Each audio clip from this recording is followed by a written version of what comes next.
Drainage District Number 1 to order. Let the minutes reflect that this meeting has been duly called and that the notice of this meeting has been posted in accordance with the Texas Open Meetings Act. At this time is 9:46. We will begin with a roll call to establish quorum. David Fuentes, Precinct 1. Eli Torres, Precinct 4. Richard Cortez, County Judge. That's three of us. That constitutes your quorum. So, Judge, if I may, Ms. Carolina, could you please? Yes, thank you. Buenos días para todos. En este momento la Corte comienza. Agradecemos que sus teléfonos estén en vibrador. Y por favor, tenemos un traductor atrás para que ustedes escuchen la información. Gracias. Thank you. Mr. Singh, would you please lead us in prayer? Yes, sir. Glad to will, Judge. Let us pray. Again, Father God, we give you thanks for another day that you've allowed us to come serve, Lord. We continue to pray for your guidance for this board, Lord, the judge and four commissioners that you've appointed to lead this great county, Lord. Continue to install your wisdom upon them, Lord. Continue to provide them with your guidance, Lord. And again, more importantly, your peace after the decisions that they make that affect us all, Lord.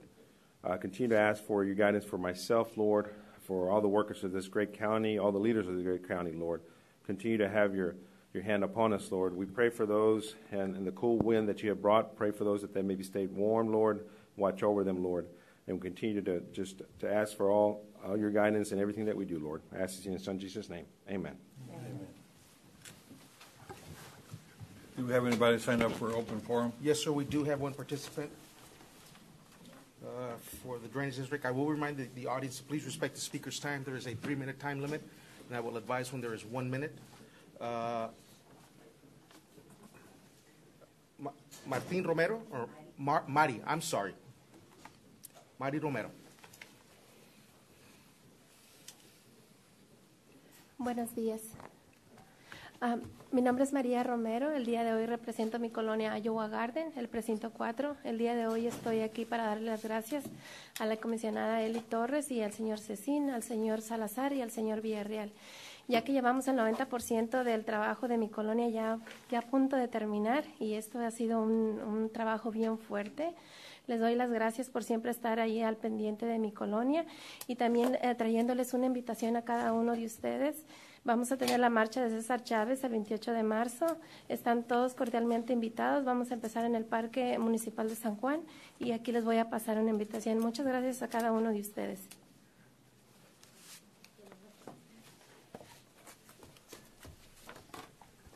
Good morning, Judge and Commissioners. My name is Maria Romero, and I represent the Colonia Iowa Garden from Precinct Number 4. I'm here today to thank Commissioner Eli Torres, Mr. Cecín, Mr. Salazar, and Mr. Villarreal, because we have 90% of the drainage already done, and we are about to finish. I want to thank you for always being there for my colonia, and because I know you have worked very hard for my colonia. And also, I would like to invite you to the Cesar Chavez March on March 28th in San Juan, Texas, where everyone is invited to participate with us. It's going to take place in the San Juan Municipal Park, and I'm going to pass along an invitation. Thank you. Thank you very much. That concludes the open forum. We have the approval of the consent agenda. Yes, Judge. Consent agenda, we have just administrative matters, approval of permits, and payment to vendors that have both been vetted by my engineering team and my accounting team, and everything's in order. Move for approval. Second. All those in favor say aye. Aye. Motion carries. Thank you, sir. Item 5A. Item 5A, discussion in relation to visit from Assistant Secretary for Housing, Federal Housing Commission, Brian D. Montgomery. We put this item on the agenda because last week we did have a visit from Secretary Montgomery and some staff members also from the GLO, and we had a real good visit, real good talks on, I guess, ground zero. It's important for them to see, when I say them, people not from this area, how our system works, how our infrastructure is set up. And we did a tour of certain projects that we have that have been funded through GLO efforts, where this potential funding is going to be coming through, that was recently approved by, and was mentioned by Senator Cornyn. So we wanted the Secretary to see that, and then also our other structures that we have in place and how our drainage functions. So I think it was a great opportunity to express our concerns. Commissioner Fuentes, would you like to? What's really important for our area is that we had two back-to-back disasters in 18 and 19. And there's going to be a lot of relief. There's mitigation funds now. There's the CDBG money that's coming down. So there's 4 different allocations that are going to be coming to the valley. And we wanted to make sure that we communicated the needs, the true needs, the things that we see out in the field, the restoration of homes and getting people back to normal where FEMA didn't, come through for us. And then within our own jurisdictional boundaries, the infrastructure needs that we have, not just what we need to fix, but also what improvements need to be done to make a bigger impact. So I think, much like your visit with Senator Cornyn that you organized, Judge, this was an important meeting for Deputy Secretary Montgomery to have so that he can see visually, because once you see it, then you have a better understanding. And I think now he understands what our needs are. And getting in front of him before these 4 disaster recovery registers are published and the rules are set out, I think it was real important for us to communicate what our true needs are so that he could make sure to consider those as they're writing the rules. So for us, it was a very productive meeting. We did go see the structures. We invited some of our local elected officials to participate in a luncheon with him. I think it came out good, and I think Yes, the message got through to him as to what our needs are. That's correct. Well, I can't tell you how proud I am of both of our commissioners here for taking the lead. This is an area that has a lot of needs. Sometimes the rules help us, sometimes the rules hurt us. So they're up to date on all of those things, and they're trying to get the rules changed to our benefit so that more people can participate. So we thank them for that effort. Yes, sir. Great. Thank you, Ron. Yes, sir. Thank you. Item B, requesting approval of amendment to the Dow County Drainage System 1 Civil Service Commission Manual Acknowledgement Form. We're just currently we have stated that we provide a CD, but we have everything electronically available, so we'd like approval of that change. Move for approval. Second. Those in favor say aye. Aye. Motion carries. Item C, discussion presentation approval of Dow County Drainage System 1 shredding operations dashboard. What we wanted to present to the board and to the public is our dashboard that we utilize to manage our shredding operations district-wide. What you see before you is our county map, our district map showing all the system that we maintain. Now, currently we maintain about 580 miles, so the 775 miles that is shown there it's an overlapping of what's being cut. So we still only maintain about 580 right now, but the system as it turns green, it means it's been shredded. As it's in yellow, it means that it's pending, or it's currently under shredding, and the red is pending and scheduled. We're still under the 6 month, and the reason you have the 775 because in some cases we've cut it maybe 4 months ago, and we're already cutting that area again or other areas, so that's why it's more than the 580 that we have. But it's a good tool for anyone in the county to utilize and see what the district is doing district-wide. Again, these are only the systems that we maintain. We don't have city systems. We don't have all the irrigation systems because we don't maintain all of them. We just have what we already have acquired in fee, in right-of-way, or through interlocal and franchise use. So 2 ways that you can look at a certain area. So the first way we have is through typing in the address. So you can type in an address, a location there, and it zooms into that area, and you can see that area right there is in green. So that area right there is just north, I guess just west of us here, just north of 107 on Monmouth in that area, by I think Shunier in that area. But anyway, that shows the green area there of what's been shredded, and you can click on it and it tells you when it was last shredded there on the pop-up, and then there's a arrow there that you can click to it, and you can see the previously shredding. So it gives you an idea of where we're meeting the 4 to 6 month. You can see what we're doing, actively performing district-wide. And then the other way you can do it, you can zoom out and just zoom in another area if you want. If you know where you want to look at, you can zoom in there and zoom in precinct 1.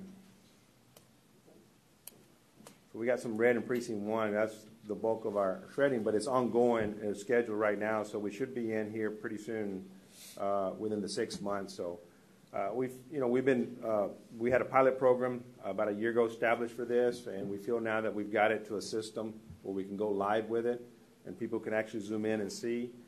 And again, we want the public to see where we are progressing and where we need to improve, you know, and this is an ongoing, I guess, endeavor that we're going to continue to perfect and make sure that we're transparent and provide all the information to the public so they can see what we're doing. Great tool, man. I wanted to ask if you could either send us, and I mean us, I'm guessing our staffs, the link so Yes. that we can publish it on our Yes, sir. pages and We're going to have it on our websites. website, but we'll send it individually to all 5 of you. And we're going to be doing something similar to this, not necessarily like this, but we're going to be doing something very similar with respect to the bond projects as well, correct? Oh, yes. Right now, that's in the works. Our live date, we're trying to get everything up and running by the end of March, and we'll do the same presentation here to the board and then to the advisory committee, the Drainage Advisory Committee, and then go live with it as well. There'll be a link on the website. You can click on it and be able to pull up all the information that is that is needed, or that you have any questions regarding our bond issuance, where the status of the projects are, design, construction, and so forth. Yes, sir. We're all going live with that as well. That's here really soon. good. Okay. This is really awesome. That's really good. Great. I like it for, even for our streets. Absolutely. So Well, you know, we manage we'll talk drainage. later. So. We'll talk later. No, Welcome- I mean, welcome we'll back. manage that. We'll We'll give you a manage that. supplement. I'm fine. I'm I've fine. been looking for something like that. And, you know, Mr. Arredondo, the planning supervisor, he's got some good GIS people, and I know he's got a good hold on that, and I think he could probably develop something like this with I know input him. from the precincts. I know the guy. Yes, yeah, he's a good guy. He's a bear, but one you can't hold him against too much. No, he's doing well with the planning department, and he has the tools to be able to do something like that for you as well, Commissioner. I'm sure. That's good stuff. Okay. Noel. Good job, man. Great, thank you. If I may, we'll move over to item D. We did need a motion. Oh, I apologize. We do need approval to go live. Okay. I have a motion to approve. I have a motion and a second to approve. All those in favor say aye. Aye. Anyone opposed? Motion carries. Thank you very much. Send us that info. Yes, sir. It'll go out today, sir. Item D, acceptance and approval of pre-qualified firms submitting statement of qualifications for the establishment of a pool for engineering engagement through statutory and local protocol, i.e. nomination, evaluation, grading, scoring, presentation to the board, ranking authority for negotiations, final agreement, et cetera, on an as-needed basis for project by Dow County District Number 1, requiring said services as set forth in the requirements stated in request for qualifications packet for the following listed professional services. Item 1, engineering service. ACDD 120060205, surveying service, ACDD 120070205, with effective date of approved pools for a period of 1 year commencing March 12, 2020. Move for approval. Second. All those in favor say aye. Aye. Anyone opposed? Motion carries. Item E, requesting authority to advertise and approval of RFP procurement packet, requirements, legal notice attached here too for the purchase of one 2024 Explorer midsize SUV, RFP number ACD 1, excuse me, 2606-0318, including the re-advertisement of the project in the event no response or receipt or proposals are rejected. Move for approval. Second.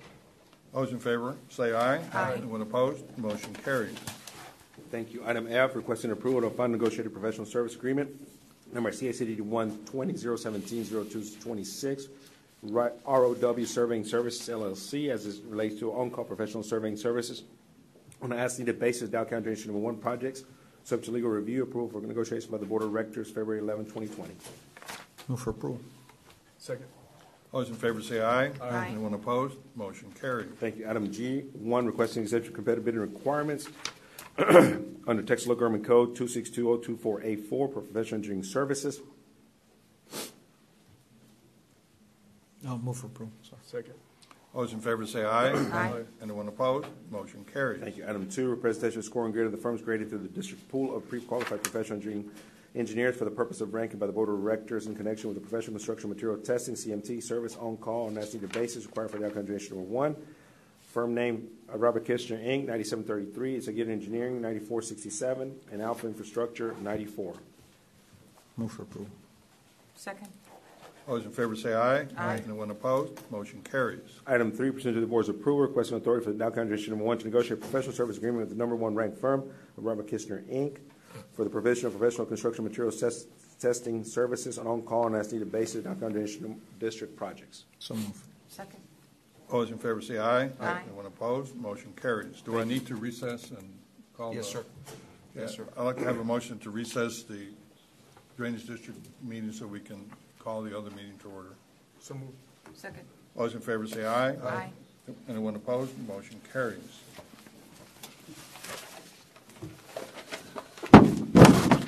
Excuse me. I now call the meeting of the Hidalgo County Commissioners Court to order. Let the minutes reflect that this meeting has been duly called and that the notice of this meeting has been posted in accordance with the Texas Open Meetings Act.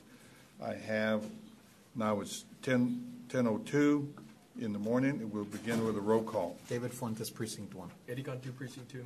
Eli Torres, Precinct 4. Richard Cortez, County Judge. That constitutes a quorum. May I have a motion to recess our meeting? We have a motion and a second. All those in favor say aye. Aye. Anyone opposed? Motion carries. We're going to reconvene our Drainage District meeting. May I have a motion to do that? So moved. Second. All those in favor say aye. Aye. Anyone opposed? Motion carries. Where's Raul?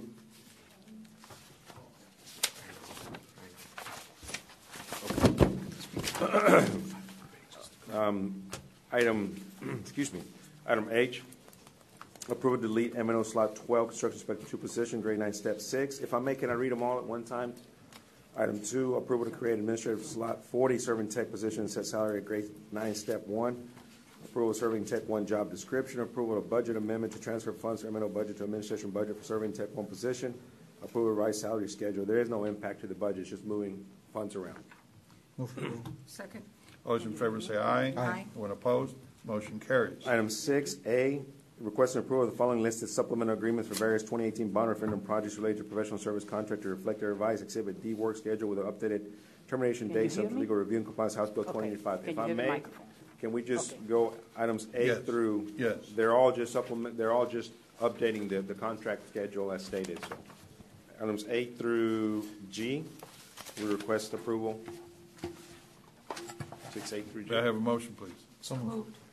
We have a motion and a second to approve. All those in favor say aye. Aye. Anyone opposed? Motion carries. 6B, requesting approval of following listed supplemental agreements to work authorization 1 for various 2018 bond referendum projects related to professional service contract to reflect revised termination date, subject to legal review and compliance House Bill 1295. We request approval of items 6BA through H. So moved. Second. All those in favor say aye. Anyone opposed? Motion carries. Thank you. Item C1, requesting approval of supplemental agreement number 1 to professional engineering service contract CACDD 1-19-0040326 with LNG Engineering for the project Anacuitas 2018 bond referendum project 8 to reflect the revised Exhibit D work schedule with extended termination date of December 1st, 2020. 1, an updated Exhibit C1 project team reflecting right-of-way surveying service LLC as a new sub-consultant, subject to legal review. So moved.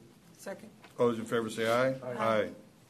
Motion carries. C2, pursuant to the board's approval, supplement agreement 1 with LNG Engineering, request approval of work position number 2 in the amount of $534,314.45 to provide engineering service for the Anacuitas 2018 bond referendum project 18.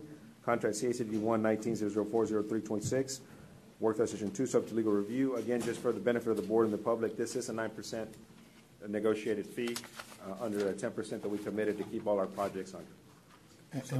Sorry, and we're still working on trying to get TxDOT to Yes, sir. help We're us still with these pursuing it, because projects. that's one of the main outfalls that we're working to get TxDOT to commit to. And we had a real good meeting. I'll come back to the board on that next. We're meeting with TxDOT on that. So move for approval. Second. Second. All those in favor say aye. Aye. Anyone opposed? Motion carries. Item D, requesting approval of supplemental agreement number 1 for professional and engineering service contracts, ADD 1-19-0340326 with LNG Engineering for project Mid-Valley Airport 2018 bond referendum project 19. Perfect revised Exhibit D work schedule and an extended termination date of December 1st, 2021, and updated C1 project team reflecting right-of-way surveying service LLC as new sub-consultant and legal review. And we're extending this because of those That conversations is with correct. TxDOT. Move for approval. Go ahead. Is there a second? Second. And let the record show that it's 6D. You said D. So it's Oh, I apologize. 6D. 6D. 6D. Yes. We have a motion and a second to approve. All those in favor say aye. Aye. Anyone opposed? Motion carries. Item 2, pursuant to the board's approval, supplemental agreement number 1 with LNG Engineering, requesting approval of work position number 2 in the amount of $524,231.80 to provide engineering service to Mid-Valley Airport 2018 bond referendum project 19, contract CACD 1-19-0340326, work position 2, subject to legal review. Again, it's under the negotiated standard. I think this one's also 9% under the 10% we committed. So moved. Second.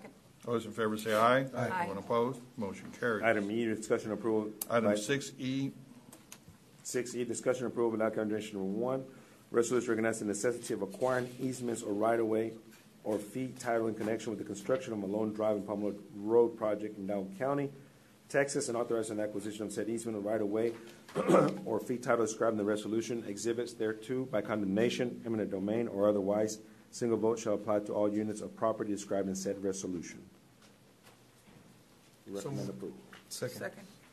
All those in favor say aye. Aye. Anyone opposed? Motion carries. Item 6F, requesting approval of supplement agreement number 1 to professional engineering service contract CACD 1-19-012-03-26 with Javier Hinojosa Engineering for project 3/3/4 mile road and Schubach Road 2018 bond referendum project number 2 to reflect the revised Exhibit D work schedule with an extended termination date of December 1st, 2021, and updated Exhibit C1 project team reflecting Brighton Group LLC as a new sub-consultant subject to legal review.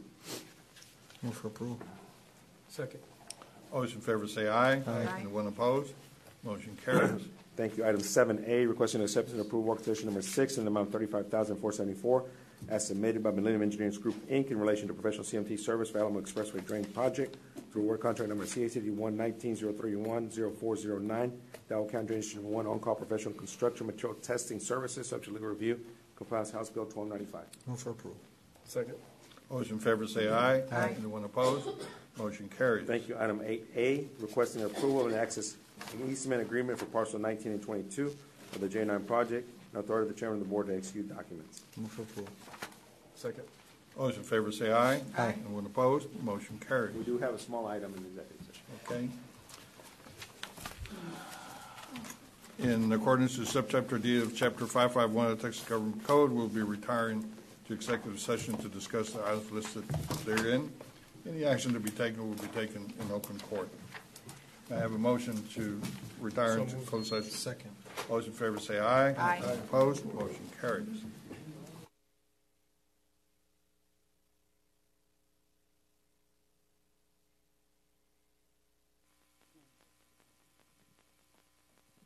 Probando. 3, 2, 1. Legend to the United States. Hello. Can you hear me? Okay.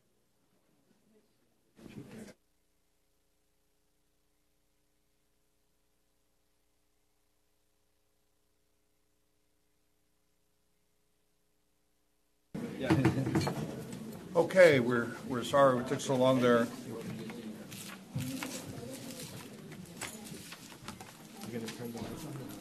I don't think we have any action items. Is that correct? Yes, sir. Item 10, no action, 10A and 10B. Okay, well, that concludes our agenda items. I have a motion to adjourn. So moved. Second. All those in favor say aye. Aye. Motion passes. I now reconvene the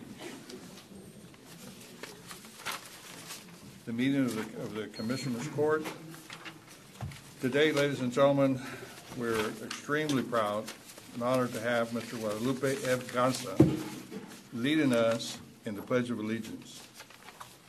Private Garza, and he's a very young man when you see him in a moment, is a U.S. Army veteran who served from 1944 to 1946. Those are very important years if you all remember in our history. Mr. Garza, of course, is 94 years young and was born January in 1926 in Yorktown, Texas. In 1937, his family moved to Elsa. He attended schools in Edinburgh, Monte Alto, and Elsa. As a child, he and his father worked in the fields as farm laborers until 1944, when he was drafted by the U.S. Army at 18 years old. After he received his training, he was shipped to Europe, where he fought in the 415th Infantry Regiment as a rifleman. Wow. He received several medals and decorations, including the Combat Infantry Badge and 2 Bronze Stars for valor. After being discharged in 1946, he returned to Elsa, where he became a farmer. In 1954, he married Esther B. Garza, now deceased, and was blessed with 3 children. Mr. Garza currently lives on a farm in Elsa and raises cattle. When physically possible, he is active with the Elsa Veterans Foreign Wars, Post 7473, and enjoys visiting with friends and family. Mr. Garza, we thank you so much for your service, and we look forward to your leading us in our Pledge of Allegiance. Congress. Attention! Present arms. I pledge allegiance to the flag of the United States of America and to the republic for which it stands, one nation under God, individual, with liberty and justice for all. Order, order.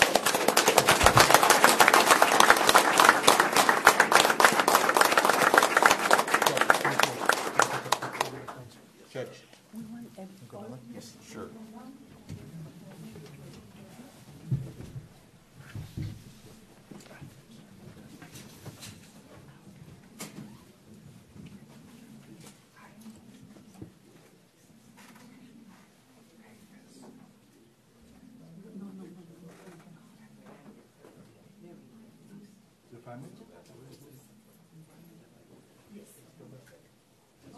You have to show off your girls here.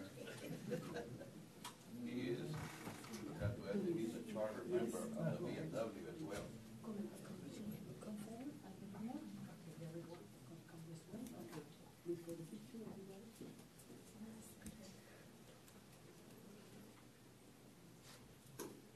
Count of three, please. 1, 2, and 3. Smile. Thank you.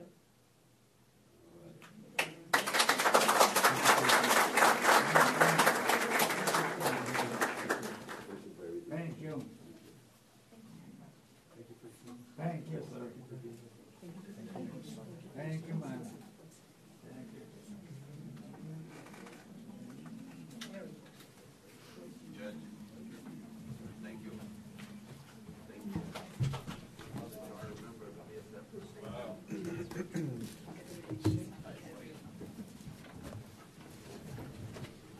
Thank you. Thank you, sir. Thank you. Good to see you.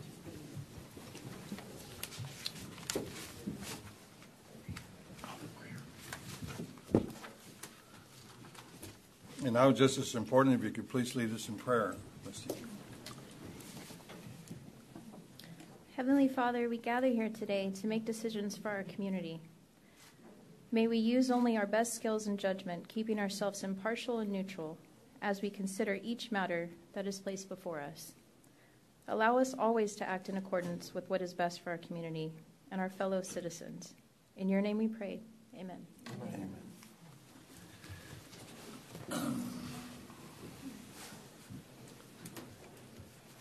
Next item is the approval of the consent agenda. Judge, Commissioners, with your permission, I'd like to pull from consent agenda item 3B, 12A, and B, and 13C. I make a motion to approve the rest of the agenda. Second. We have a motion to approve the rest of the agenda. All in favor say aye. Aye. Anyone opposed? Motion carries. Judge, Commissioners, I'd like for the court to take action on consent agenda item 3B with this notation: the transfer form that is attached is for 2020 and not 2019. It is for 2020. Second. We have a motion and a second to approve. All those in favor say aye. Aye. Anyone opposed? Motion carries. Judge, Commissioners, for the record, Commissioner Fuentes is abstaining from any discussion and or action, and I'd like for the court to take action on consent agenda item 12A and B. So moved. Second. All those in favor say aye. Aye. Let the record show that Commissioner Fuentes abstained from discussions or voting in this matter. Motion passes. Thank you. And consent agenda item 13C, Judge, Commissioners, for the record, there is no action to be taken. Okay. Next item on the agenda is item 5A. Judge, Commissioners, for the record, we do have a public participation form under item 5A from Ms. Fern McClarity.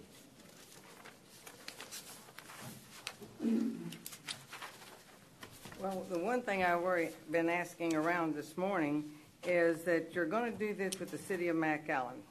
And I wondered if you know how many people actually watch what you're doing here, and I understand you're going to do it with some of the other citizens. I know that we used to watch it on PBS, Channel 60, and we don't have that any longer. But why, is there a certain group that you're letting people see?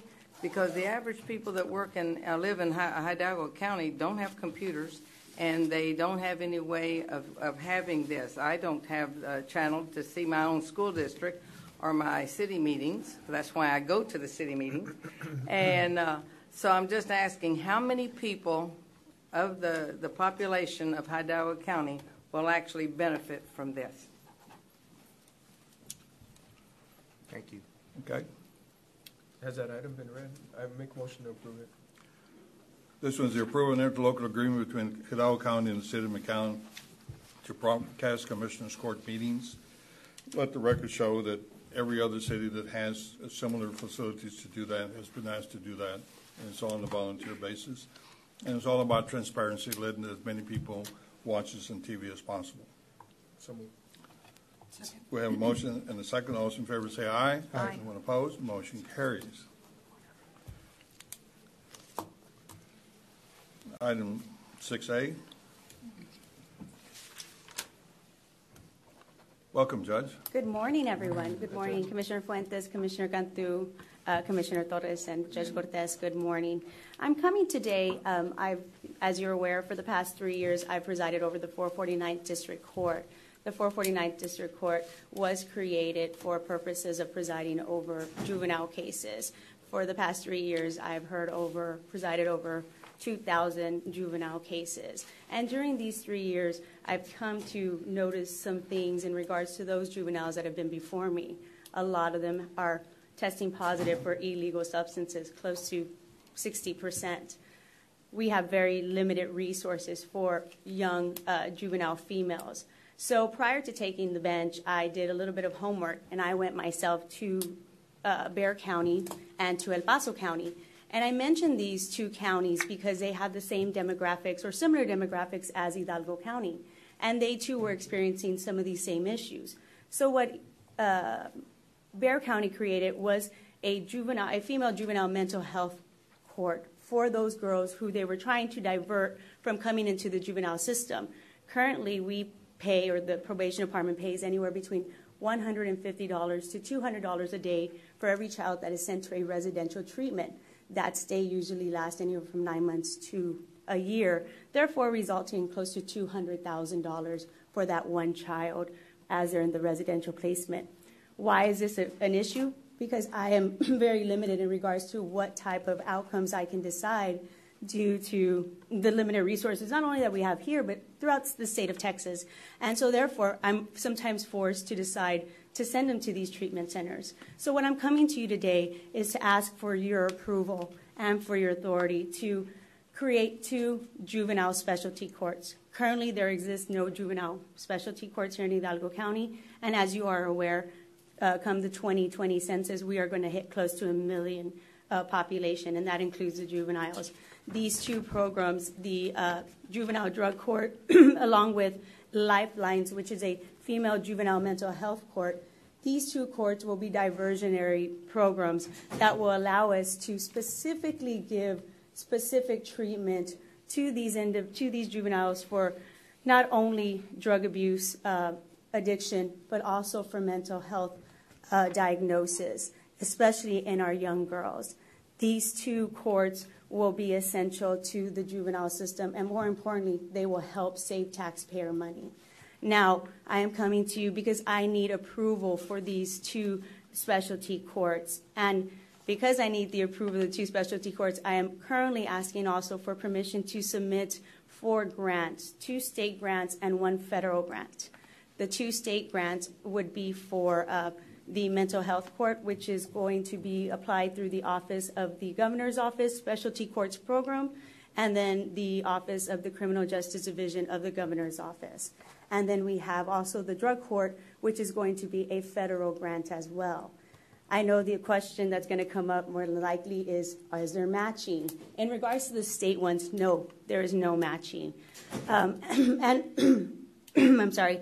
And in reality, we have a great chance to obtaining this grant because there currently does not exist any juvenile specialty courts in Hidalgo. So they give preference to those who do not have these types of courts. And in regards to the federal grant, it is a 25% matching. However, that is in kind or cash. Again, I believe that we have a lot of different resources we can utilize to make up that 25% in kind, but we won't get there until we start the implementation of these drug courts. And the first step is to come to Commissioner's Court and ask for, again, your permission, your blessing, and your vote to please approve these 2 specialty courts, and furthermore, that I can get authority to submit these grants. 2 of these grants are due tomorrow. All that is pending is this resolution. I've contacted the Office of Court Administration, and they are waiting for a resolution if I do obtain one, and all we need to do is submit that grant. This money will be essential to not only Hidalgo County, but to the juveniles that we service every day. And in addition to that, I have had the commitment from the Hidalgo County District Attorney, the Hidalgo County Public Defenders, the Hidalgo County Mental Health Coalition, and numerous community partners that I have worked with day in and day out to obtain these certain resources for these children. And this would just let us go above and beyond for them as well.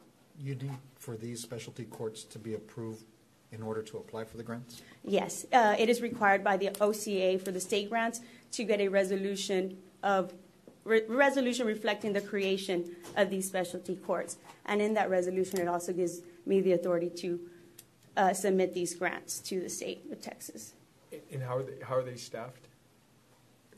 Are the courts under you? Do you still function as a judge for those courts? Yes, so they would be just like the adult specialty courts, the drug court, the DWI court. They're separate and apart from my court. I will have a different docket. We are going to implement established phases, different criteria. So the purpose of these grants, if funded, will allow us to train, will allow us to learn, and to start implementing these specialty courts. I do have a blueprint of how I'm going to, hopefully, how these courts are going to be managed and what the purpose is for these courts. But again, until we receive that grant money, we go to those trainings. I have great contact and resources with the National Council of Juvenile and Family Law Judges. They are very resourceful in allowing us technical support to teach us how to create and implement, more importantly, the drug court. In addition to that, I do also serve on numerous boards in the state of Texas with the Children's Commission, the Dual Task Force. So again, I have unlimited resources when it comes to the judges in Bexar County, El Paso, who have been more than helpful in helping me establish what was needed for the grant and to design these blueprints for these specialty courts. Awesome. So the only exposure would be that 25% in kind? In the federal grant, and that's only But for... nothing in the state? No, and that's only for the juvenile drug court. Now, if I am to get funded, both the state and the federal, then I have to look at those guidelines, and I may have to decline one of those grants. But again, we won't know until... I'm trying just to find that funding because I don't want to utilize taxpayer money. That's why it's taken me a few years to come before you. These funds were at one time very much available, kind of stopped, and then now they became available again. So I took the opportunity to go ahead and start. And I contacted everybody involved. The Juvenile Probation Department gave me their verbal blessing because, again, that grant money is only going to help that department in regards to providing them more resources, not only for those specialty courts, but also possibly for the juvenile population of Hidalgo County. And pardon me if I missed it, but what was the response with the staffing? I didn't quite understand that. With the staffing as to both of the specialty courts, so we are trying to limit the personnel that we would be hiring. We want to utilize the Juvenile Probation Department. We have a mental health unit within the Juvenile Probation Department. The Hidalgo County Mental Health Coalition will provide us resources that we already have in place. We currently have resources with John Austin Pena, who I've spoken with, and then also Evolving Steps. So really, I believe the only personnel we may be hiring would either be stipends to prosecutors. Also, we have public defender who are no cost to us in the county, and I have spoken with the director, and he's looking forward to these specialty courts. And in regards to, on one of the grants, they only require us to hire a specialty courts coordinator. And so we don't have that yet because, again, we won't be able to make those decisions until we obtain those grants. And those decisions I'm going to take through the Board of Judges because that's the right thing to do. So if there was a staff person that would have to be hired, they would be grant funded? Yeah, they would be grant funded, yes. Okay. That's going to take up the training and the hiring of personnel is probably going to be the biggest bulk of these grant funds that are going to be utilized. But again, we're going to need to be able to also sustain that grant money because, for example, El Paso has been able to have their juvenile drug court in existence for over 16 years utilizing grant money. So we're going to have to make sure we have data management. We're going to have to make sure that we need to have all those numbers showing the difference that it is making in Hidalgo County, and more importantly, showing that we're saving money, taxpayer money. And we're reducing crime rate, we're keeping children out of the juvenile system, and we're offering them a better life. And you feel confident you can do that with the staff you already have, and then with this maybe perhaps additional staff member? Because data collection, and you have to paint that picture of the difference that grant money is making. Ms. Torres, my poor staff, and I feel so bad for them, but they have been extremely supportive. We got a printout from the district clerk's office of all the cases that I have presided over. We have ourselves created data showing drug tests, showing any trauma, ACE scores, showing what they were adjudicated on, and they manually type in all that data so that we can submit, hopefully to the IT department, we can create a data management system. But again, all that is taught to us. We're not reinventing the wheel. El Paso has it already in place. Bexar County has it in place. So the purpose of that grant money is to help us train and incorporate those practices. So to answer your question, yes. Because we have courts right now that do have specialty courts within their jurisdiction, I guess. Yes, the adult courts, we have, in the adult system, we have a drug court, a DWI court, we have a reentry court, and I believe we have a mental health court. So, and those, again, have been grant funded, and those, again, they have implemented what the state of Texas has told them. This is how it runs. With the same staff as the ones that don't have specialty courts, right? No, they don't. I'm sorry, what's that question? They have the same. They have the same number of staffers as a court without specialties. They utilize the adult probation department, and they provide my understanding is that they provide stipends to prosecutors and to those that are doing any additional work. That's my understanding. Again, anything that, in my opinion, is anything that we can help kids, create a better future. Try to avoid this whole process. Anything that mental health, drug, anything that we can do to try to keep them out of the system to assist them, I think is better for all of us. And I can assure you, my purpose is also to help the taxpayers. When I first walked into the 449, the beds were there's a 98 bed facility. The numbers were at 70, 80, sometimes even over capacity. Since I've been there, I've kept it at an average of no more than 50 juveniles detained, trying to save that money. And I also took off about $1.5 million from residential, the payments we were providing to residential treatment by trying to keep them on probation, trying to give them more opportunities, and more importantly, trying to work with outside partners like police departments to establish first offender programs, the school police departments to establish first offender program. And I didn't do this all on my own, of course, with the assistance and the help of the juvenile probation department.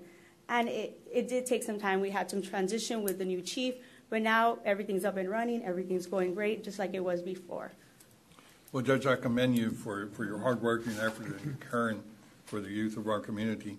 Unfortunately, I had a conflict. I did not make the last Board of Judges meeting.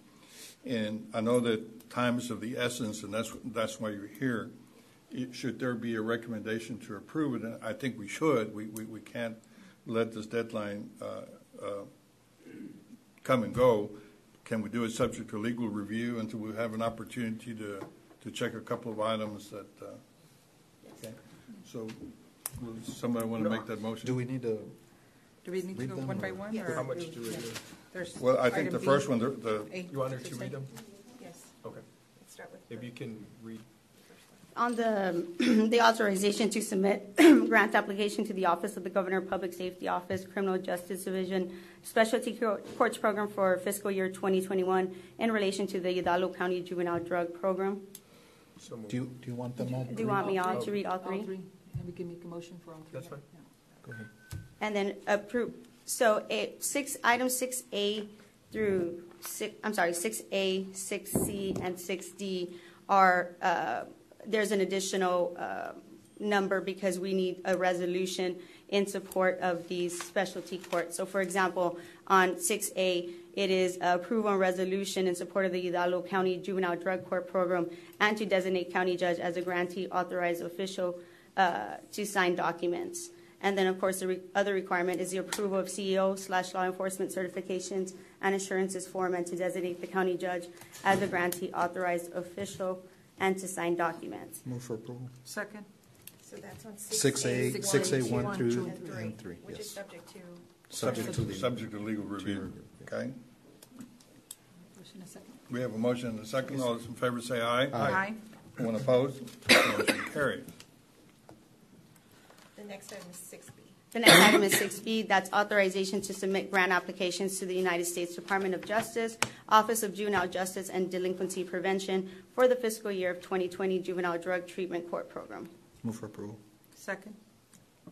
Did you want that Again. subject? Subject to Subject to legal review. Subject to legal review. Second. Have a motion and a second. All those in favor say aye. Aye. Anyone opposed? Motion carries. Then we have on item 6C, we have authorization to submit grant application to the Office of the Governor, Public Safety Office, Criminal Justice Division Specialty Court Program in relation to the fiscal year 2021 Hidalgo County Lifelines Girls Juvenile Mental Health Court Programs. In addition to that, it's a, do I do one? Yes. One for one? 1, 2, and 3. Okay. And then 1, 2, in and regards 3. to number 2, approve a resolution in support of the Hidalgo County Lifelines Girls Juvenile Mental Health Court Program and to designate the county judge as a grantee, authorized official, and to sign documents. And number 3, approval of the CEO/law enforcement certification and assurances form and to designate the county judge as a grantee, authorized official, and to sign documents. Move for approval With subject. with subject to legal review. Second. All those in favor say aye. Aye. Anyone opposed? Motion carries.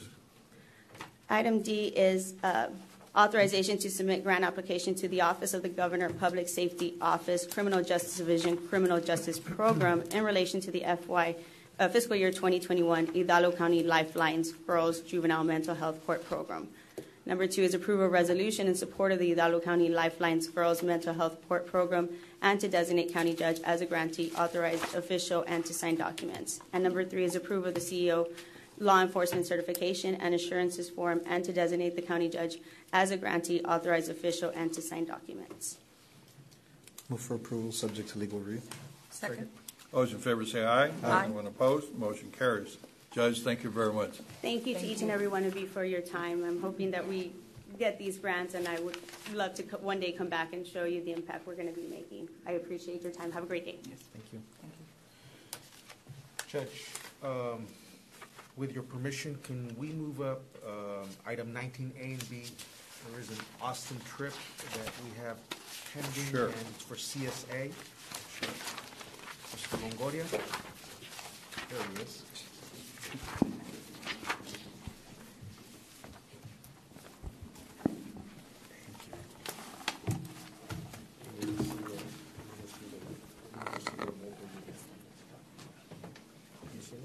Good morning, Judge, Commissioners. Jaime Longoria with the Hidalgo County Community Service Agency.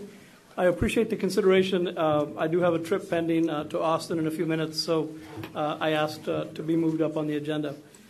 Judge and Commissioners, it's my pleasure today to introduce some special guests that I have with me. First is Mr. Armando Dominguez. He's one of our board members of the Community Action Agency Board of Directors.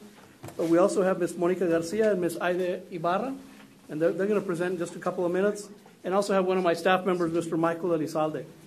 Under the regulations that govern our Community Action Agency, we are required to share our outcomes with our governing board as well as with our advisory board at least once a year. I try, as the year goes on, to kind of give you tidbits of information, but at the end of the year is a good time. We have a good summary of all of our numbers, and I'm very proud of the fact that I'm standing before you all today to deliver this information. Before you do have a PowerPoint that I wanted to share, and I'm going to go over briefly. There's a lot of numbers in it, but I'm going to go over some of the highlights for you, and being cognizant of our time here. First of all, just wanted as a refresher, the mission of the Community Service Agency here in Hidalgo County is to improve the quality of life and promote self-sufficiency of the low-income and vulnerable households of Hidalgo County by providing effective, efficient, and comprehensive services through partnerships and through direct funding. What that means, and we always stress the three words, effective, efficient, and comprehensive. We're good at what we do, we try to be timely in what we do, and we try to be holistic in our approach to helping the most vulnerable families that you see among us. How do we accomplish that particular mission? We have 4 pillars, 4 programs that we offer in our agency, and I'm going to go over each of those individually, but just to list them quickly, we have the one everybody knows us by is our Utility Assistance Program, Comprehensive Energy Assistance, our Senior Corps Program, Operation Bravo Zulu, where we assist veterans, like the gentleman that you heard from today, and our Community Services Block Grant Program. Moving quickly through the first program, this is the program where we get the most notoriety in a lot of cases. This is a program where we've been able to assist over 19,000 individuals.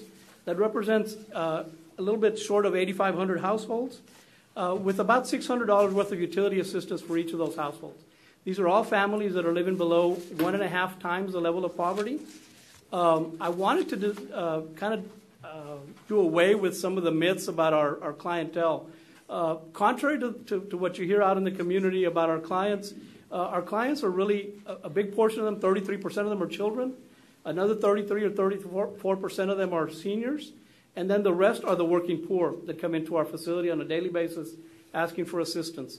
Currently, our model is we're accepting 65 clients per day to come into our facility. We process their applications.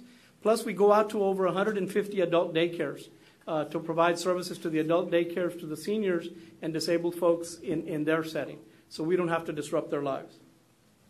Switching over to the next slide, you'll see, again, one of the myths about our program. Sometimes you may hear, well, they're not really helping the people that this program is intended to help. Well, 85% of our clients are living below 100% of federal poverty. So what does that mean? So that means that for a family of 4, those families are bringing home less than $25,750 a year. What that translates down to is $12.50 per hour for the entire household. So that's 85% of the clients that come into our facility are living below that level of poverty. So it really is, I'm really proud to stand here and say that we're doing an effective job of reaching the elderly, the disabled, and the folks who are struggling every day to make ends meet. The second program I want to talk about briefly is our Senior Corps Program. These are for folks over the age of 55 who are retired and that are still wanting to give back to their community. Briefly, 3 programs under that umbrella. We have strictly a volunteer program. We have 545 volunteers that are in 44 placements, food pantries, hospitals, clinics, veterans clinics, schools throughout the 3-county area. They provided over 66,000 hours of community service, and that's $1.6 million in investment to the different nonprofit organizations throughout the 3-county area, Hidalgo, Willacy, and Cameron counties. Our Senior Companion Program, we have 65 volunteers that serve as companions for other folks over the age of 65 who are wanting to age at home.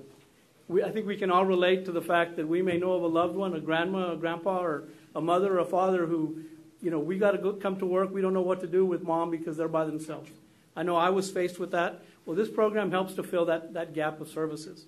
So currently we have, as I mentioned, 145 individuals that are receiving services in our county to services through this program.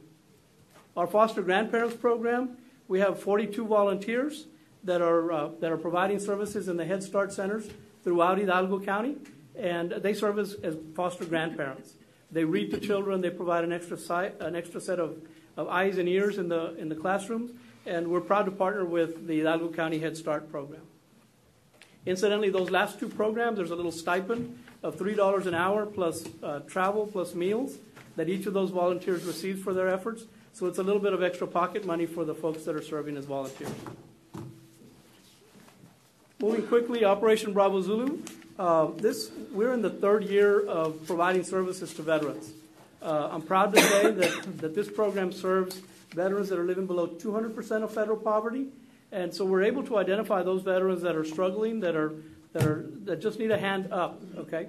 Bravo Zulu means job well done. And it's really our opportunity to thank those veterans, such as the gentleman who led us today, and saying thank you for the service that you provided so many years ago. We're here to stand beside you and to provide services for you. So this is almost $1 million over 3 years, $300,000 a year for 3 years. We've served over 680 veterans per year during that time period.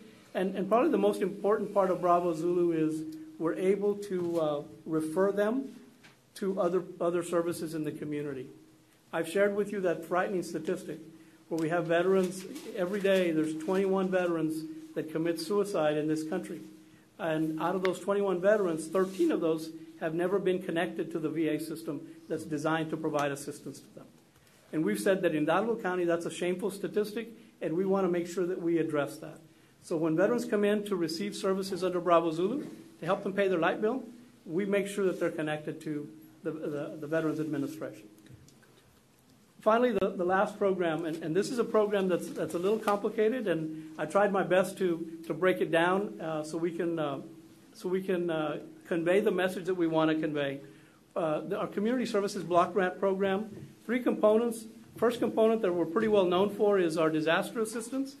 And I know it seems like a lot of numbers, but I threw some numbers in there because I wanted you all to grasp the breadth of and the depth of the services that we provide under disaster assistance. We help families with disaster hygiene kits in times of crisis, over 900 of those, 1,300 cases of minor home repairs, 374 emergency shelter placements.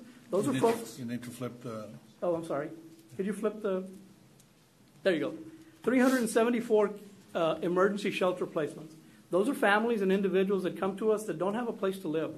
And we take it upon ourselves to find a safe place for them, to lay down their heads, and then we work with them on a plan to get them back into the community so that they can have a place to call home. We have 695 persons that received emergency clothing through our program, 2 families that received emergency rent that we were able to save from being evicted from their homes. We had 10,124 delinquent utility payments, so we could keep the lights on. A lot of those are during times of extreme heat or extreme cold in our area. We had 169 smoke detectors installed and 952 food boxes that we distributed. That's a lot of emergency assistance, and I took Commissioner Cantu at his word when he said, you need to tell people about the things that you do, and this is our attempt to do that. Also under our Community Services Block Grant Program, we're able to provide support and assistance to families. And we do that we've sponsored 10 financial management seminars for families to come in and learn about personal finance and how to manage their budget. We provided 2 small business startup sessions for families that are interested in starting their own business. 1,798 benefit coordination advocacies with Social Security. 466 TANF advocacies. What that means is we work with those families to get them onto the temporary aid for needy families, is to get them connected to the resources that are really righteously theirs to get their services. We helped establish 51 savings accounts, and you can see the rest, 24,413 utility payments to assist families in keeping their lights on in their homes. The last couple of slides are probably some of the ones that get the biggest bang for us, and it's the one that we talk about probably the least. It's our educational and workforce development program. This program, we take families that are living below 125% of federal poverty. So we measure that by having them bring in all of their information. They apply. There's a little process, a little application process. Once they're in the program, then our case managers work with them to identify those barriers that are keeping these families in poverty. Sometimes it's transportation. Sometimes it's a language barrier. Sometimes it's lack of job skills, lack of a GED. Sometimes it's folks that want to go to college and that are struggling to go to college. Sometimes it's they can't pay the rent. So we identify all of those barriers on a matrix, and we help those individuals and those families address those particular barriers.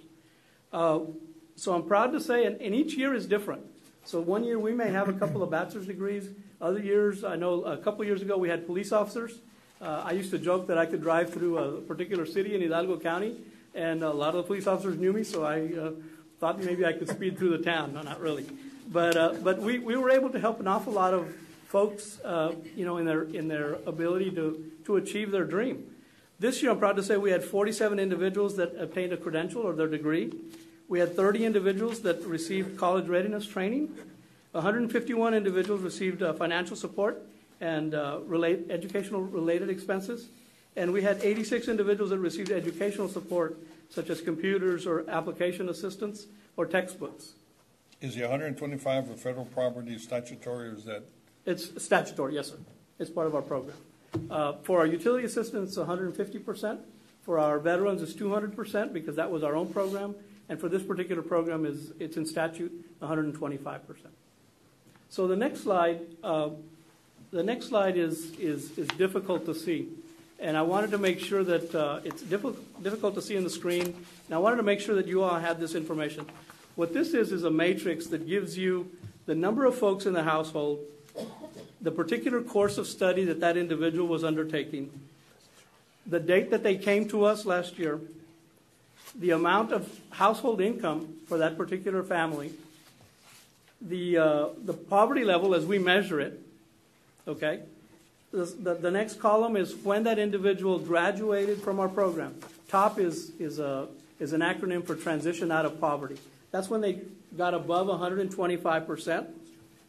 Then the next column talks about the income, the increase, and the final number is the percentage of poverty according to our calculation. So, for instance, we had a family. If you look at the very top, we had a family of 5. The person received their LVN degree. They came to us with an initial income of $34,798. They ended up increasing their income by $4,000, and they are now at 129%. That small increment doesn't seem to be very big, but as you extrapolate that over the next 5 years, the next 10 years, and you start to understand that possibly that LVN is a stepping stone to something else, such as an RN, then it becomes really crucial for those families. We have other folks that have increased their income by 300%, 400%, that have done four times the level of poverty. We've graduated 10 LVNs in this last year. The rest are as an assortment of barbers, and we have truck drivers. We have folks that are in cosmetology. We have welders. As I mentioned in previous years, we've had folks that graduated with their bachelor's degree. We have a couple of students that are pursuing their bachelor's degree. We have a young lady who is finishing up her 4th year of pre-law and is going to pursue a law degree. Okay, so we're really, really proud of the fact that this program continues to feed on itself. Today, you can listen to my numbers all day long, but today I wanted to make sure that you heard from 2 people that our program has made a difference for. I wanted to introduce to you today Monica Garcia and Ms. Aide Ibarra, and they're going to share their stories with you for just a couple of minutes. You want to speak first, Monica? Hi. Hi, my name is Monica Garcia. I live in Donna, Texas. I have my husband and 4 children. In 2019, I was in a situation as to where I was struggling. My life seemed as I was not going anywhere. I had to deal with my husband that could no longer provide for us as we have an order of deportation. He had an order of deportation, and my family was going to be without a father. I did not know as what I was going to do until one day Hidalgo County Community Service Case Manager, Mr. Solis, conducted a presentation at our school saying that they can help me with school, such as tuition, books, gas transportation, and testing fees. I was so excited that he was there, and I could have an opportunity to continue school. On that day, so ironically, I was told that I could not continue going to school due to that I could not provide my tuition payment. I went to the community service agency office the next day in the morning, and I met Mr. Solis, who then heard my situation and proceeded to help me the next day. He got me to the case management education program with the community service agency. I even remember that he pulled out Mr. Longoria and he asked for a quick visit. Mr. Longoria, that day, he brought me aboard of the program. When Mr. Longoria signed approval, I was so blessed that I can become what I wanted to be. Right now, I'm a licensed vocational nurse. And as I was going through the struggle, I remembered that my hair was falling off. I have rashes all over my body because of stress, because of the situation that I was put. This made me look into my past, and I saw that my grandparents didn't have the opportunity to even finish elementary. My parents only finished middle school. So I wanted something better for my kids. I didn't want them to see that role model in me. And I was in an extremely poverty situation at that point. So I wanted to do something with my life and not having my kids passing through that situation too. So I decided, like I said, to be a better role model, hoping that with the tools that now this generation has in school, and with the role model that they would see in me, they will have a better future. That's the reason I came, hoping for them to help me give that push. I only needed a push. So they pushed me. They pushed me. They helped me out, and they give me the opportunity to have the tools that I need to succeed in life, and that too was my career. I know I can tell you with all my heart that I can now go to sleep because I know that my paycheck will cover all of my bills. I don't have to worry that my husband will not have a job, that he will be in Mexico. I don't have to worry nothing about that because I know that I can support for my 4 kids. And I know, honestly, I couldn't make it without you all and with this agency, because I was told that I could not go back to my class at that time. They told me, no, like, if you don't make the payment by tomorrow, you're going to be dropped. And I had only that opportunity. I was almost going more than half of my program. As the LBM program, I was more on half of the program. So I was not going to go back again and start from the beginning. So I asked for the help. They helped me out, and I want to thank you. Like, I really want to thank you, all of you, for what you're doing with all these people, and I'm one of those people. I'm one of those. And for the present, I want to also tell you that I'm the first generation. I'm the first of my family that went to college. I'm the first one that had a career. And for the present today, I'm accepted in the University of Arlington because I'm continuing with my education. I'm going to be an RN sooner, and I will be here again. Thank you all for that. Like I said, thank you so much for what you're doing. And I hope that next year or the year after, I don't know how long it's going to take me, but I will be here. Thank you again, because I will be an RN. Okay, thank you.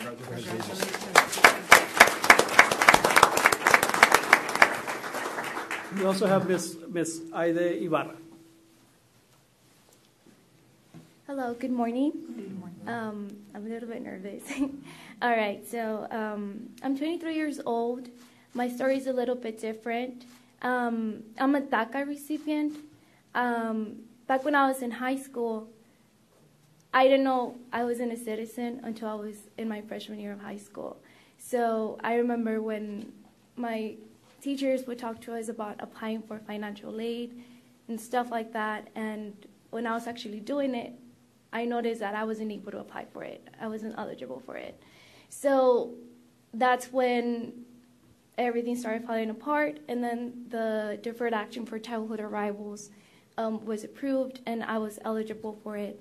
I came here when I was very, very little. I was a little girl. And I made my way through high school. I graduated top 10 of my class. And as you all know, DACA recipients don't receive financial aid, or we can apply for loans, federal loans, state loans. We don't qualify for them. We do apply for TAFSA. However, sometimes the amount is like limited. So I went to UTRGV for my first 2 years of my college. I graduated with my associate's degree actually before I graduated high school due to the dual enrollment classes. I graduated with my associate's degree in biology, and I was pursuing my bachelor's as soon as I graduated high school. But it came down to a point where I needed to work a full-time job to help my parents. I have 2 brothers, and I needed to go to work and go to school at the same time, and I had to start paying off my classes out of my pocket. And that's when it started getting pretty expensive. I had to drop out of college, and I started working a full-time job at a home health agency, and I was a clerk. So with the minimum wage, that's where we all start off. And one of the nurses there, the DON, she told me, hey, I see a lot of, capacity in you. Why don't you become a nurse? And I told her, I don't think I can afford being a nurse. It's a lot of money. I need to work. I need to keep working. So she told me, well, why don't you come shadow me? Like, come with me to do some visits to the patients' houses. You can be my data entry. I can help you, So I started doing that with her, and that's when I slowly started falling in love with the nursing field. And she told me, our nurse, she's an advocate for the community, so she's always trying to help people who have a lack of resources.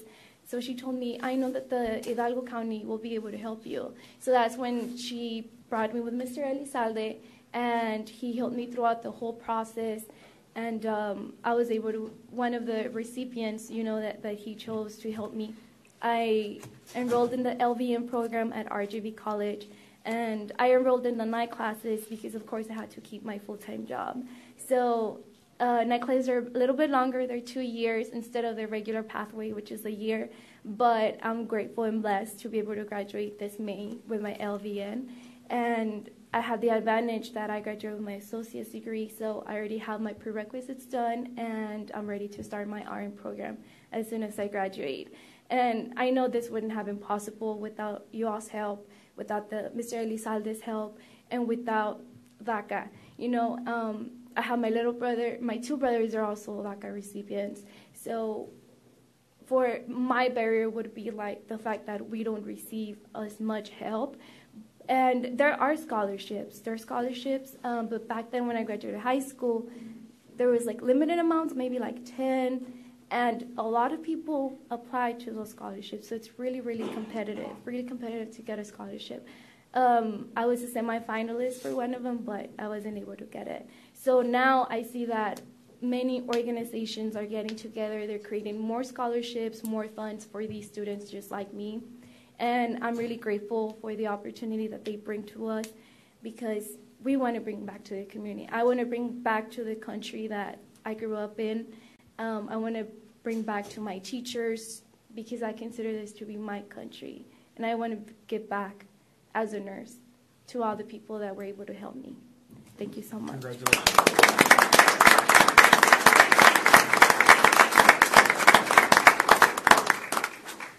Judge and Commissioners, those are just 2 of the stories.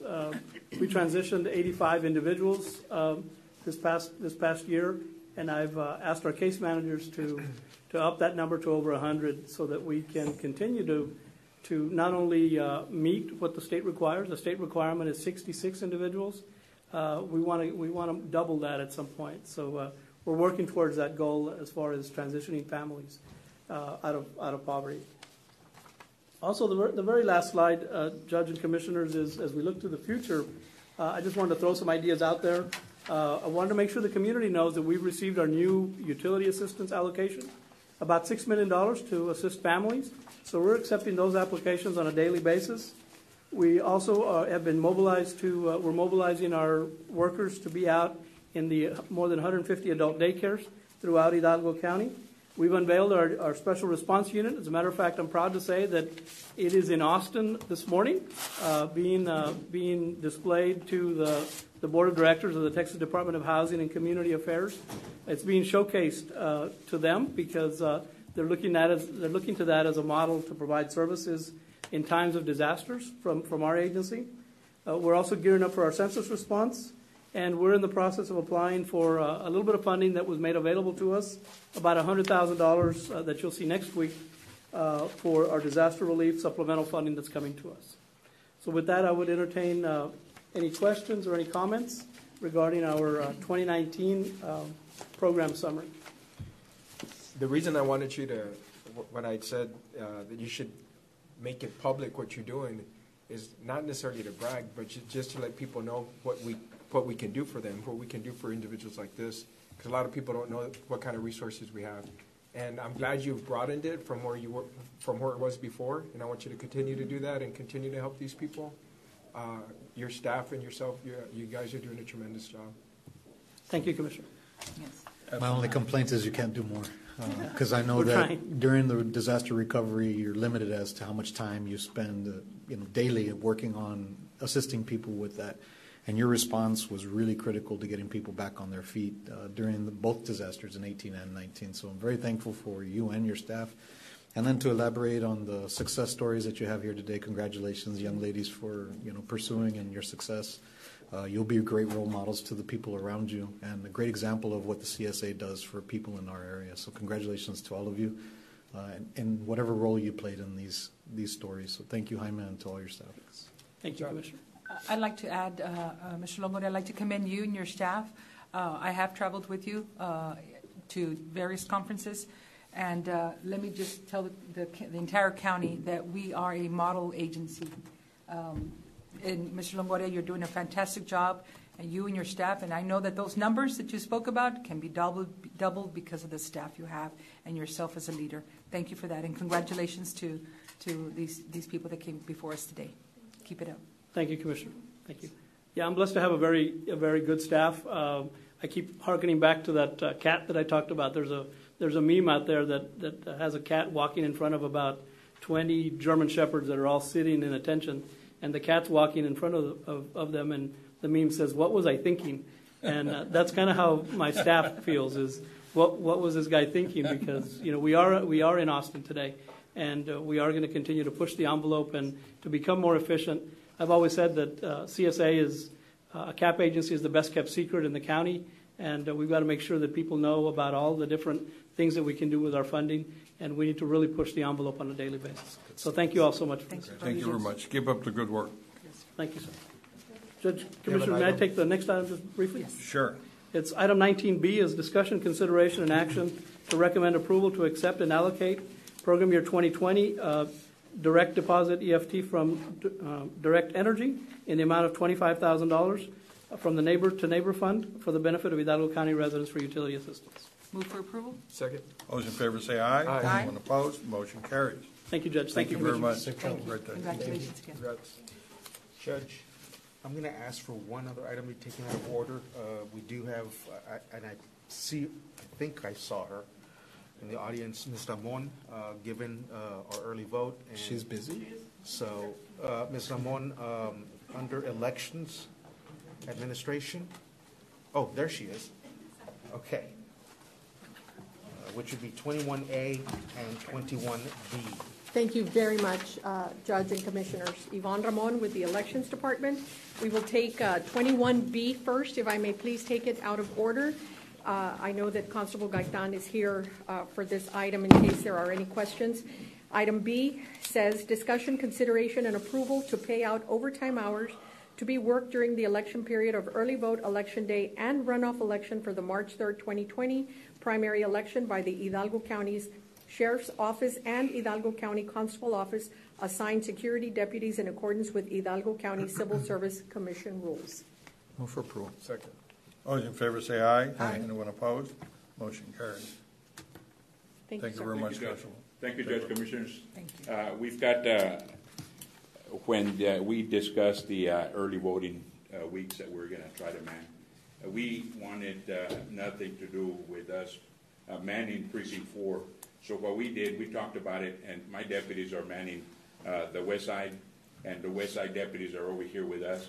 So that's why Ramon and I discussed about the overtime, which it only makes sense. 12 hours a day, for 2 weeks really accumulates a comp time, so we'd rather just pay off that overtime. Thank you so much. Appreciate it. Thank you. Thank you very much. Item A, our discussion on election updates. I would like to tell the court that as of yesterday, we were the highest county of election turnout with the top 12 counties of the state. We had a 9.37% voter turnout with Democrats and Republicans.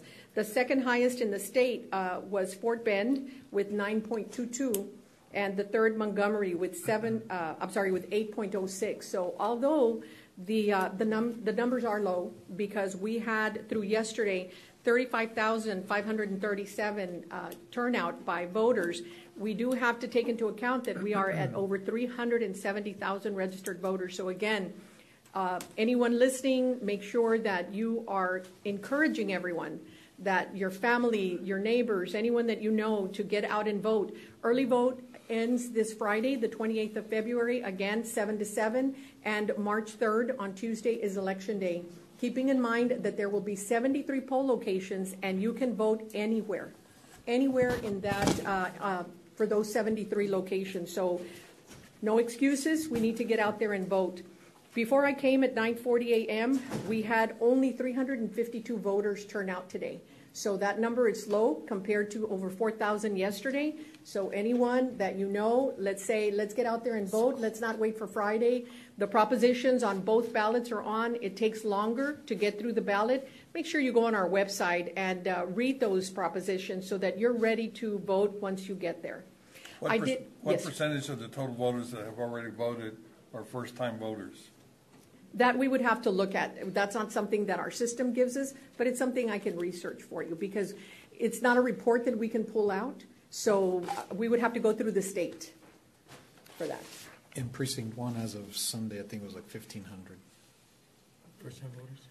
Or that haven't voted before. I hear the ones that do that math is that we have a very high percentage of new first-time voters, which shame on the old ones, and congratulations to the new ones. That's correct. And this is a long year of voting, so we don't want to hear that people are tired. They're all important. And the next elections, I've given you a handout because we're already preparing for the May 2nd, 2020 city and school. I've given you the list of 9 cities and schools that have elections. Some have already canceled. In fact, if you'll see at South Texas College, Board of Trustee District number 5 had no opposition, so they will only have Board of Trustee District number 7, and the rest are going to be on the ballot. Very important that the last day to register to be able to participate on the May 2nd election is Thursday, April 2nd. Remember, Texas is very strict. 30 days before Election Day, you have to either register or make changes, with early voting starting already on Monday, April 20th. So in the midst of the primary, we're already preparing for May. As soon as May is over, we have the primary runoffs, and as soon as the primary runoffs are over, we have the city's runoffs as well. So before this November general election, we have a lot of important elections on the ballot. Let's make sure that we become informed and that we get out there and vote. Thank you. Thank you. Thank you. Is that it? Whoa, I have a question. Okay. Obviously, every election is heated. And Yes, sir. There's always complaints about wrongdoing by one side or the other. What is the system that you have in place to give immediate response to any complaints that are coming from any of the polling places?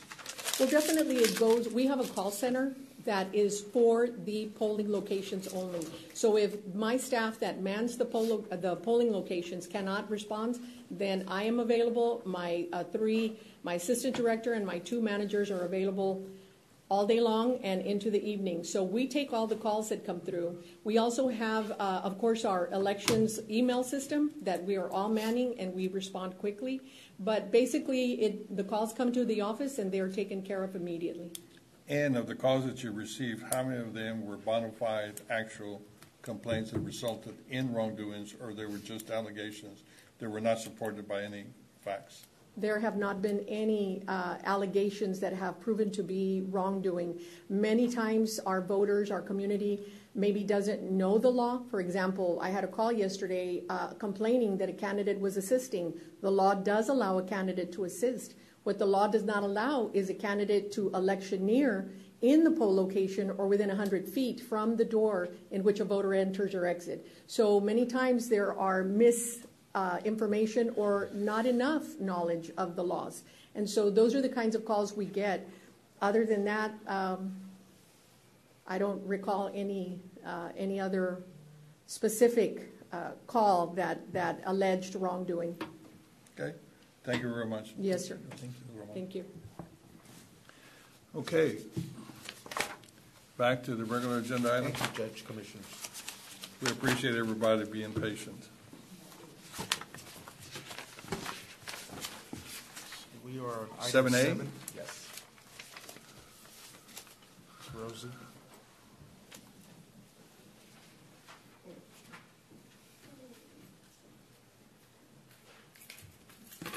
Good morning, Commissioners. Judge Rosalinda Cantu presenting for the District Attorney's Office. Item 7A, we're asking for approval of the 2020 appropriation of funds in the amount of $110,000 to fund new vehicles and related law enforcement vehicle equipment expenditures. Move for approval. Second. All those in favor say aye. Aye. Anyone opposed? Motion carries. Item 7B, Fund 1256, we're asking for authorization to submit the fiscal year 2019 federal equitable sharing agreement and certification report on behalf of the agency head, Ricardo Rodriguez Jr., Hidalgo County Criminal District Attorney, and the governing body head, Richard F. Cortez, Hidalgo County Judge, with authority for county judge to sign. Move for approval. Second. All those in favor say aye. Aye. Anyone opposed? Motion carries. May I proceed to Yes, ma'am. item 8? Item 8A, Fund 1291, we're asking for approval to submit the reprogram request to South Texas HIDA from fiscal year 2018 grant funds in the amount of $2,151.90 and related intradepartmental transfer. Move for approval. Second. All those in favor say aye. Aye. Anyone opposed? Motion carries. Thank you. Thank you very much. 9A.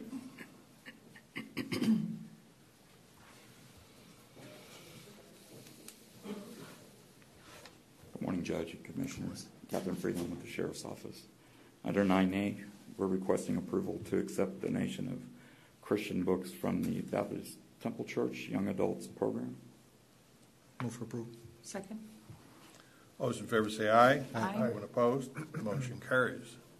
Under 9B, we're requesting authorization to submit the fiscal year 2019 Federal Equitable Sharing Agreement and Certification Report on behalf of the agency head, Hidalgo County Sheriff J.E. Guerra, and governing body head, Hidalgo County Judge Richard F. Cortez, with authority for county judge to sign. Move for approval. Second. All those in favor say aye. Aye. Anyone opposed? Motion carries. Under 9C, for Sheriff's Office LBSP, number 1, requesting authorization and approval to apply for the Local Border Security Program, fiscal year 21, grant with the Office of the Governor's Homeland Security Grants Division through e-grants. We're going to go to 2 and 3. Part 2, authorization for county judge to e-sign application under e-grants as authorized official. And number 3, approval of resolution for LBSP fiscal year 21 grant to designate Judge Richard Cortez as grantee's authorized official to sign required document for the funding period between September 1st, 2020 and August 31st, 2021. Move for approval. Second. Number 9A, C, 1, 2, and 3. All those in favor say aye. Aye. Anyone opposed? Motion carries. Thank you. Thank you. 10A.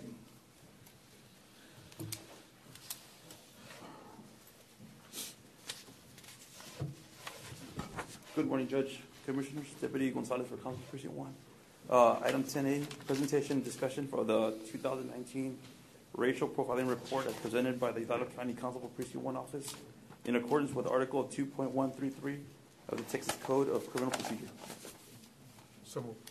Second. All those in favor say aye. Aye. Anyone opposed? Motion carries. Item 10B, authorization and approval to apply for the Local Border Security Program, LBSP, fiscal year 2021 grants with the Office of the Governor's Homeland Security Division through e-grants. And number 2.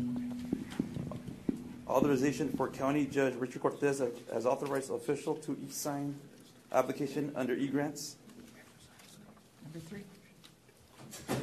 3, approval of resolution for LBSP fiscal year 2021 grant to designate Judge Richard Cortez as grantee's authorized official and to sign required documents, grant period September 1st, 2020 through August 31st, 2021. Move for approval for item 10B, 1, 2, and 3. Item. Second. There's a second. All those in favor say aye. Aye. Motion carries. Item C, no action at this time, sir. Thank you very much. Thank you. Item 11A. Morning, Judge, Commissioners. Morning. Chelsea.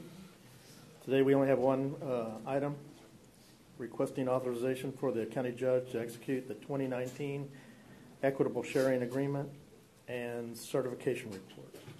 Move for approval. Second. All those in favor say aye. Aye. Motion carries. Thank you. Thank you. Item 12A. Good morning, Judge, Commissioners. Javier Rodriguez for Precinct 4. Requesting authorization for the county judge to execute the fiscal year 2019 Equitable Sharing Agreement and Certification Report. Move for approval. Second. All those in favor say aye. Aye. Motion carries. Thank you.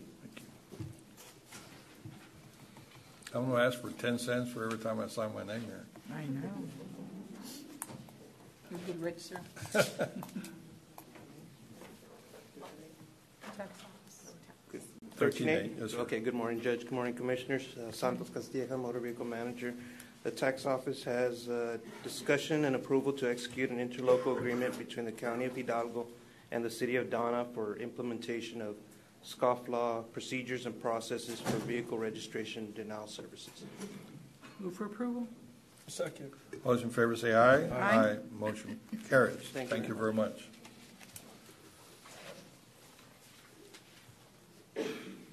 Judge, Commissioners, if I may, 14A, we do have an update on ongoing county-owned building construction, relocation, renovation, repair projects, but that'll be further down the agenda.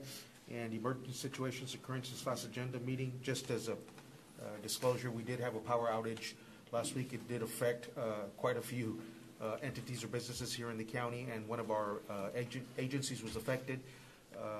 It was my understanding a transformer gave and had to be replaced, but the anticipated time of replacement was going to exceed the hours of operation, and so I went ahead and released the staff because no AC, they're sitting in the dark, there's absolutely nothing they could do, they had no way of operating.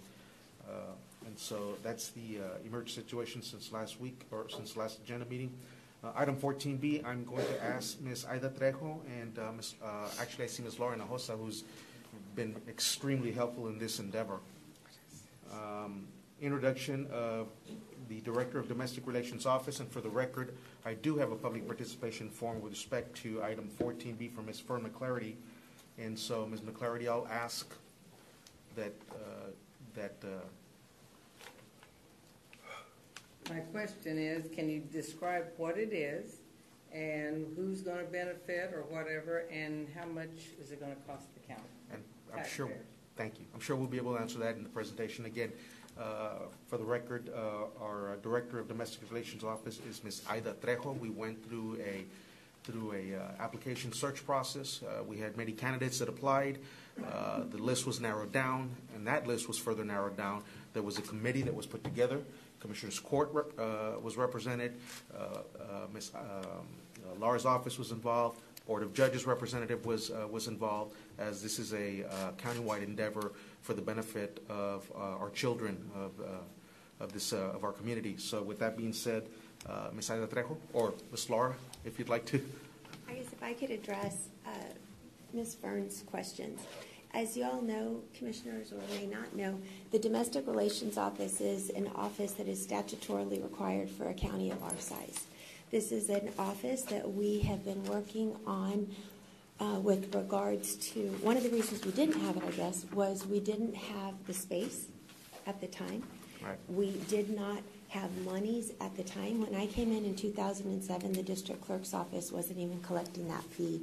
So our office started collecting that fee in 2007, and since then, we have collected the fees to be able to sustain this office, and we will continue moving forward with that. I hope that answers your question, Ms. Fern. Yes. As Valda mentioned, the Domestic Relations Office is actually under your umbrella, under the Executive Office. We being, I guess our consultant has come and spoken with you a couple of times, to Commissioner's Court twice, I believe. And we have moved forward, and I am very proud to announce Ms. Ida Trejo, who is the new Executive Director for the Domestic Relations Office of Hidalgo County. And I will let her speak as to what the office actually does. Good morning. I'm really excited for the opportunity. Sorry, I think I'm getting sick. And I can't take any sick days yet. So I'm really excited. I know that El Paso has an office. And one of the first things that I do want to do is travel to El Paso. I want to spend a couple of days there, or a week actually, so that I can observe, look at their office. I don't want to reinvent the wheel for our county. I want to see what works, what doesn't work for them. We are going to do some child evaluations. We're going to, we want to work, have our social workers do some of those child evaluations. I know some judges already kind of approached me on that. We're going to have 6 social workers working on some of those. We want to make sure that our children, at the end of the day, this is for our children and for our families, make sure that our children are safe at the end of the day with these child custodies. So that is one of my main goals, is to travel to El Paso, because from the discussions that I've had with them already, and this has been really my official first week. I've been on here a week. They've been very successful. They've been very successful. Harris County also has their DRO, and so does Bexar County. But that is one of my main goals, is to go to El Paso. We do not want to reinvent the wheel. I want to see what works for them, what doesn't work for them. Ms. Trejo, I think for the benefit of all the people that don't know what a domestic relations officer is, would you tell them very briefly what is it that you do? Yes, we work with the families that are going through divorces. A lot of times divorces can be very traumatic for the children. We want to make sure that the transition runs smoothly for the families, for the children, for the parents. Our office will be available for them so that our social workers can help the parents, so that we can do child evaluations, because a lot of times parents feel that, I'm the best mom, I'm the best dad, so that we can do our child evaluations. Let's see, not who's the best parent, but where should, we find the medium for the parents also. Do you want to say a little bit more? Yeah. Yes, Maybe I'm a little nervous. Yes, so our county courts have family jurisdiction. So our district courts and our county courts require social studies to be done for the families. And our domestic relations office is going to be able to intervene, come in and do those studies and help the courts move their dockets even faster than what they're going right now. So as I previously said, this is something that has been long needed in Hidalgo County. Ms. Trejo and her soon-to-be staff will really get that process going. So thank you for the opportunity to be here with you all. Judge, Commissioners, if I may, just in a nutshell with respect to what was said, the whole purpose of the office is essentially to provide the social health services and support through visitation of the children that unfortunately get caught in that situation. You're facilitating the judges in gathering relevant information to make decisions regarding, the stewardship of the children involved in divorce, which is extremely important. I was one of the ones that had an opportunity to interview you, and let me tell you, we were very impressed with you and very happy that you've joined us, and we wish you just a super good luck out there, and we know you're going to do a great job. And in case people don't know, the Domestic Relations Office will be located on the 4th floor of the courthouse, so we didn't have to go anywhere to get a new office. We have basically just a shell right now, but we've been talking to people at Surplus with regards to equipment. We've been talking with our IT director with regards to equipment there too. We know that soon we will be in our new courthouse, so we want to be as fiscally responsible with setting up this new office as we can, knowing that soon we'll be moving. All right. Welcome aboard. Thank you so much. Fantastic. Thank you, Ms. Trejo. Thank you. Item 14C, Judge Commissioners, for your review and action, I am recommending the appointment, reappointment of our Hidalgo County Fire Marshal, Mr. Homero Garza. As the court... May I have a motion to reappoint Fire Marshal Homero Garza? So moved. Second. You want to say something? Good morning, Judge Commissioners. Here this morning, early on, coincidental that I'm here on, for an appointment again for another 2 years. I look forward to it. Just want to relay that today and in the remaining part of this week, we're going to be in a extreme fire danger. We're prepping with our partners for the north side of the county. We've got Starr County, who's under extreme fire danger, and I just want to make the public aware that we're not in a fire ban currently, but we just encourage the folks up in the northern parts not to burn. And again, it's just coincidental that it's on this day. I look forward to another 2 years. The statute calls for a 2-year appointment, and so it seems like I'm here quite a bit, on the 2-year anniversary. Well, you can always run. You can always run for office. That's no, a lot sir. of fun. I'm perfectly fine where I'm at. I've got a great crew at the office, and we just love what we do. Okay.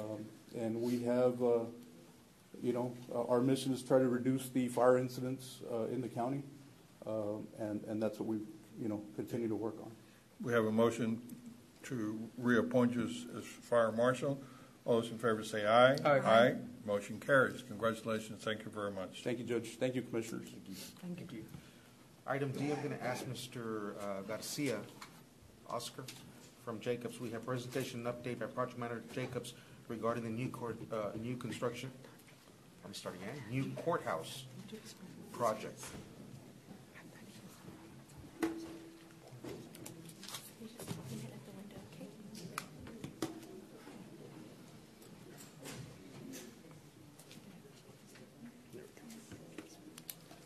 Good morning, Commissioner. Just wanted to provide a quick update on the new courthouse project.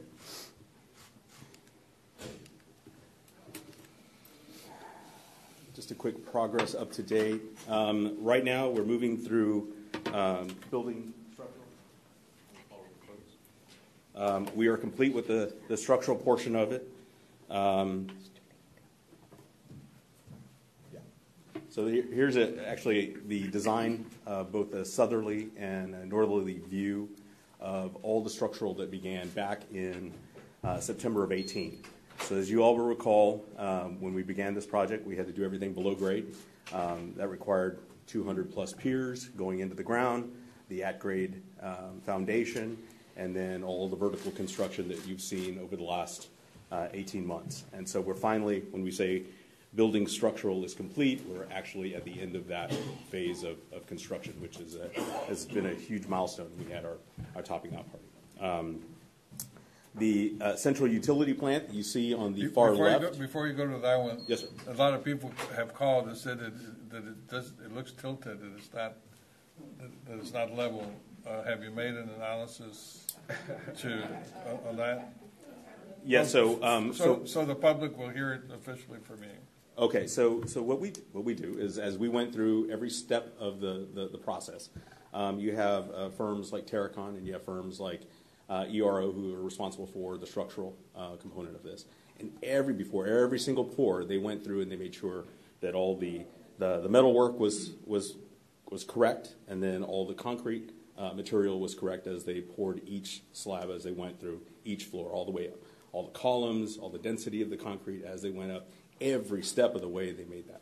But what we've also done is we've also commissioned Terracon to come in at the end of it, which is the trusted third-party testing entity for the county, to come in and do what they call a plumb survey. So they come in and they measure everything, every plumbness of each column, of the floors, and ensure that it's within the both the design and the construction tolerances that were specified. So we're in the process of doing that right now. So within the next 30 days, we should have that completely set. But it is been built. So the answer to your question is yes, it is. It was built to design. It's an optical illusion, or somebody needs to go see an optometrist. Right. So if and again, one of the things that we had talked about as you see water that ponds on any of these structures. So if you go up to the top floor, and when we have a rain event, right, you actually see a little bit of ponding of water.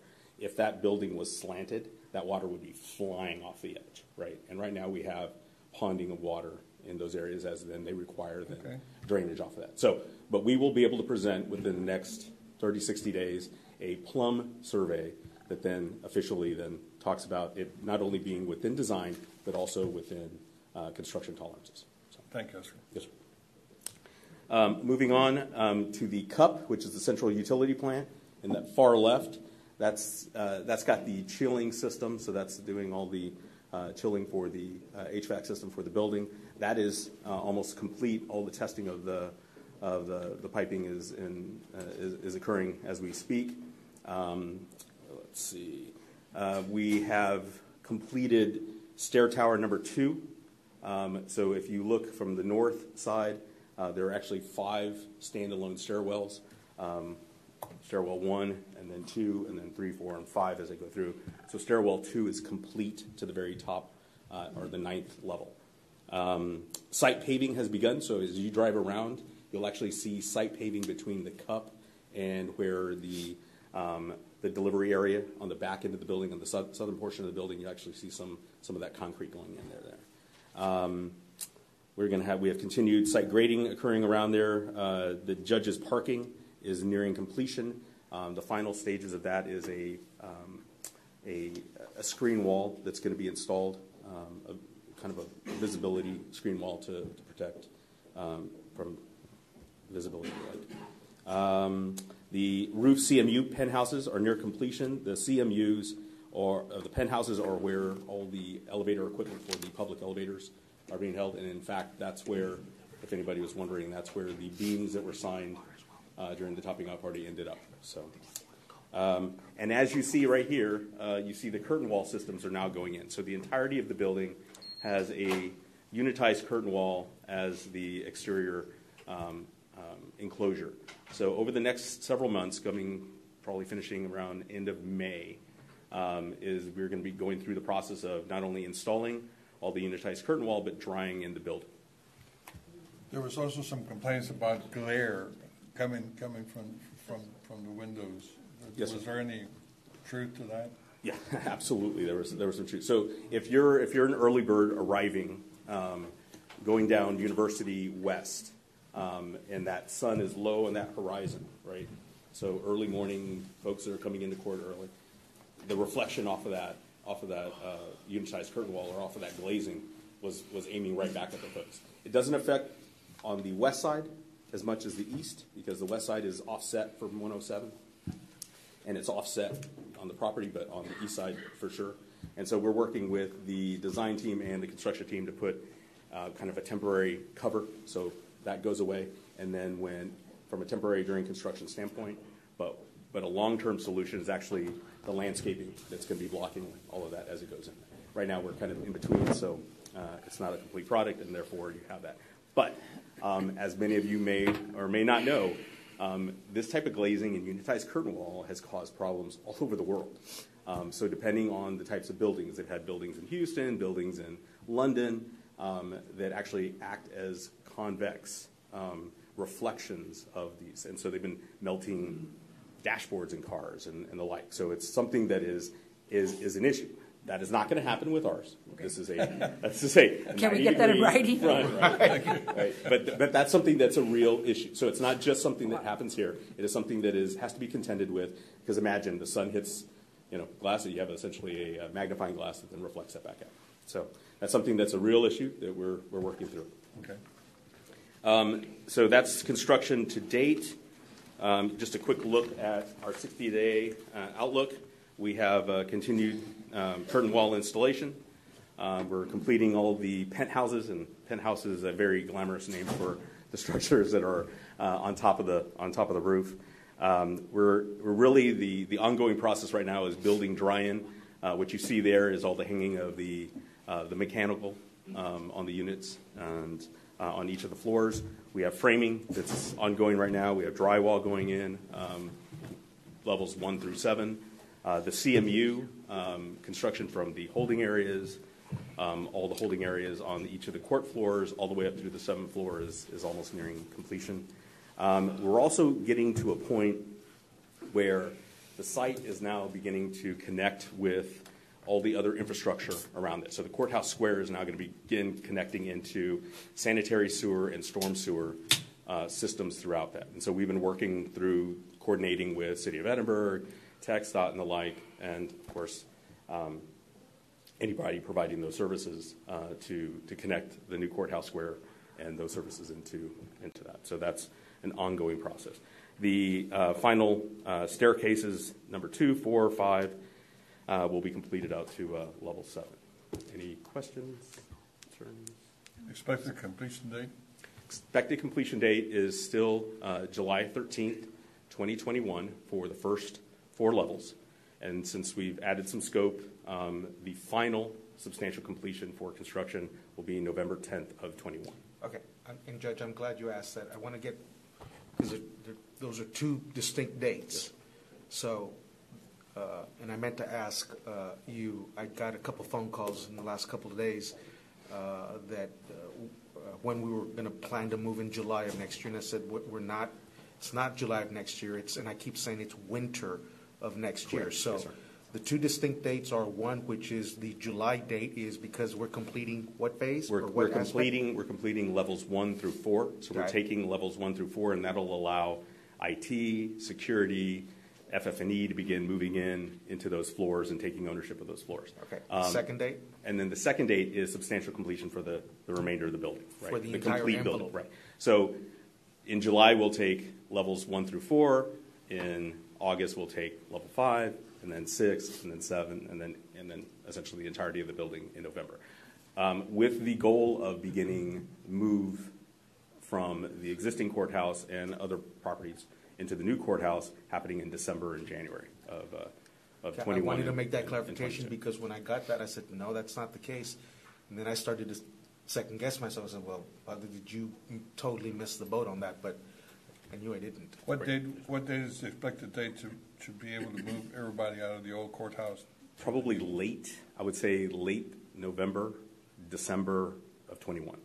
December of 21 would really be the time frame. And we're already today, yesterday, last week, we're already planning for that move so that we can have it go as smoothly as it can be.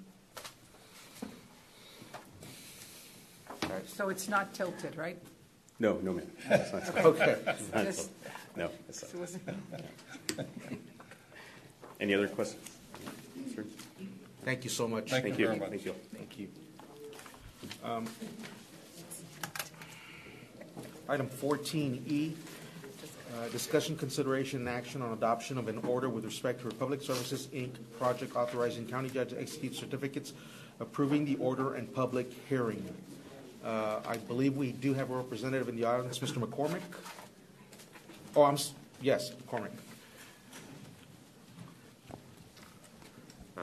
Hello there, Judge and Commissioners. Lee McCormick with Community Development Associates. We're the municipal advisor working with the Michigan Economic Development Corporation on the Republic Services tax-exempt bond financing. And also joining me today is Jimmy Rivera from Republic Services Local Operations. We're here today because Republic Services is refinancing up to $49.4 million of their Series 2008A tax-exempt bonds, a portion of which was used to finance capital improvements at their Hidalgo County facilities. In addition, the company is also looking to issue up to $480.9 million of tax-exempt bonds for 29 of their facilities around the state over the next 3 years through a plan of finance for capital improvements at these facilities, of which $86 million will be issued in 2020, and tax-exempt bond allocation has been received by the Texas Bond Review Board for this portion of the project. Of the $480 million, roughly $5 million will be done for 2 of their facilities here in Hidalgo County. The order that is in front of the Commissioners Court is to approve the Michigan Economic Development Corporation issuing bonds for the portion of the project located in the county, and it also authorizes the county judge to sign off on a public hearing that was held last week at the Michigan Economic Development Corporation offices for Hidalgo and Cameron counties, and there was no public comments received at that public hearing. Approval in this order is similar to approvals given by the county in 2007, 2008, and 2012 for previous pollution control bond financings. And as before, there is no risk or no liability to the county with regards to approving of the order or signing of the certificates. This is truly a conduit financing through the MEDC. Thank you. Thank you very much. Judge, and for the record, this the information has been reviewed by our legal counsel. And Sergio too? I'm sorry? Did Sergio look at this? Sergio looked at it, but this is no different than we've done in the past, and there is no financial impact to the county, and it does not impact the county's bond rating as well. Okay. So moved. Second. We have a motion to approve. All those in favor say aye. Aye. Motion passes. Thank you, Judge, Commissioners. Thank you, Mr. McCord. Item 14F, for the record, we do have a public participation forum for item 14F by Ms. Firma Clarity, and it's requesting approval of the 2020 service agreement between Hidalgo County and the Boys and Girls Club of FAR to administer the Hidalgo County Arts Program. Okay. Ms. Clarity. Our question is, it says, for services rendered under this agreement, county agrees to pay contractor, who's the contractor, the sum of $90,000 payable in a one lump sum. Request for budget revision shall be submitted by the contractor to the county. And our question is, what is the Hidalgo County Arts Program, and why is it just this one Boys and Girls Club? I know there's many of them in the county, so are we going to be doing the same thing for others? I know that the city of FAR has stopped giving money to the Boys and Girls Club in FAR, so we don't have a problem there because I know that they're in need, but can you explain what it is and if others are going to get it? So this money is from it's called 381 funds. So they're limited funds that the county has that we get from the comptroller's office, and they can only be used for a specific purpose. One of the purposes is for arts programs. Another purpose is what are some of the child advocacy groups, right? So it's real limited. And FAR at this time is the only one that's applied for it, and that's why we're. I mean, we've done it in the past, and we have this before us today. Well, we were just wondering, because like I say, I know that they need it in FAR because they're... Well, and it's not general fund money. It comes from 381 funds. 381? 381. Economic development. That's for economic development. All right. Thank you. Yeah. Thank you. So do we have a motion? I make a motion to approve it. Second. All those in favor say aye. Aye. Motion carries. Thank you.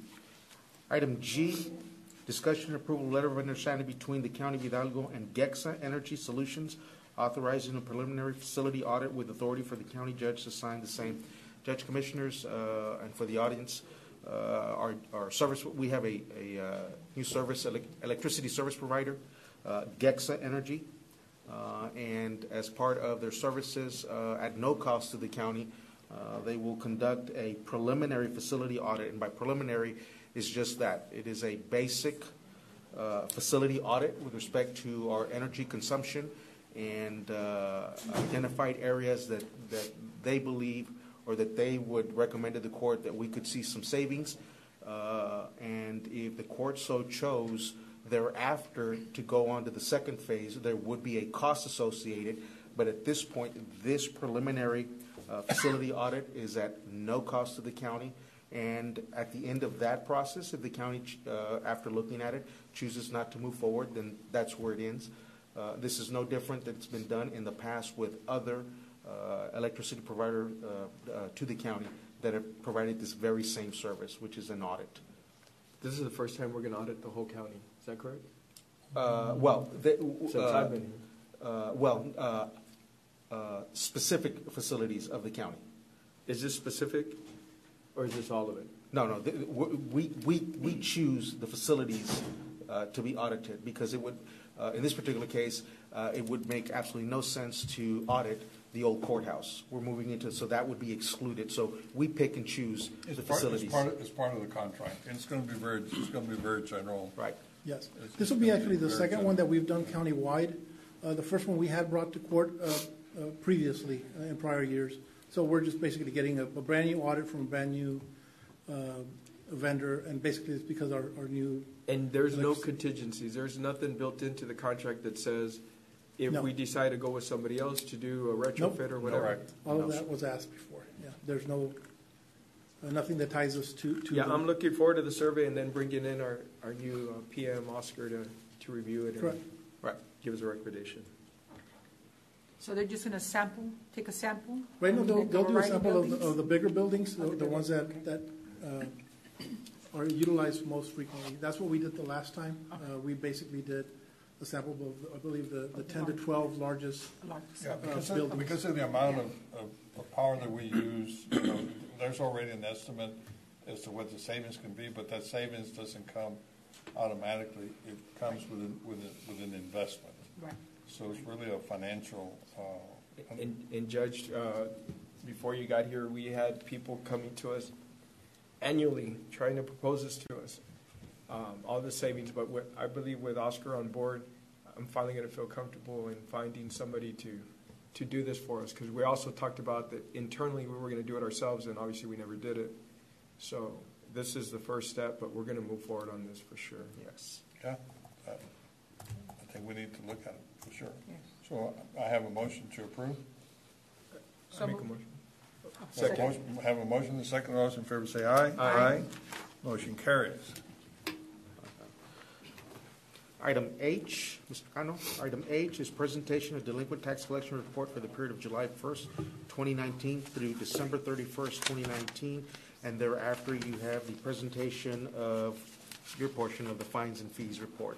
That is correct. Thank you, Mr. Guerra. Good afternoon, Judge, Commissioners. Just for the record again, my name is Michael Cano, and I have our entire Edinburgh office litigation team here, and we welcome the opportunity to be here to present what I call our halftime report, because it's the first 6 months of delinquent tax collections.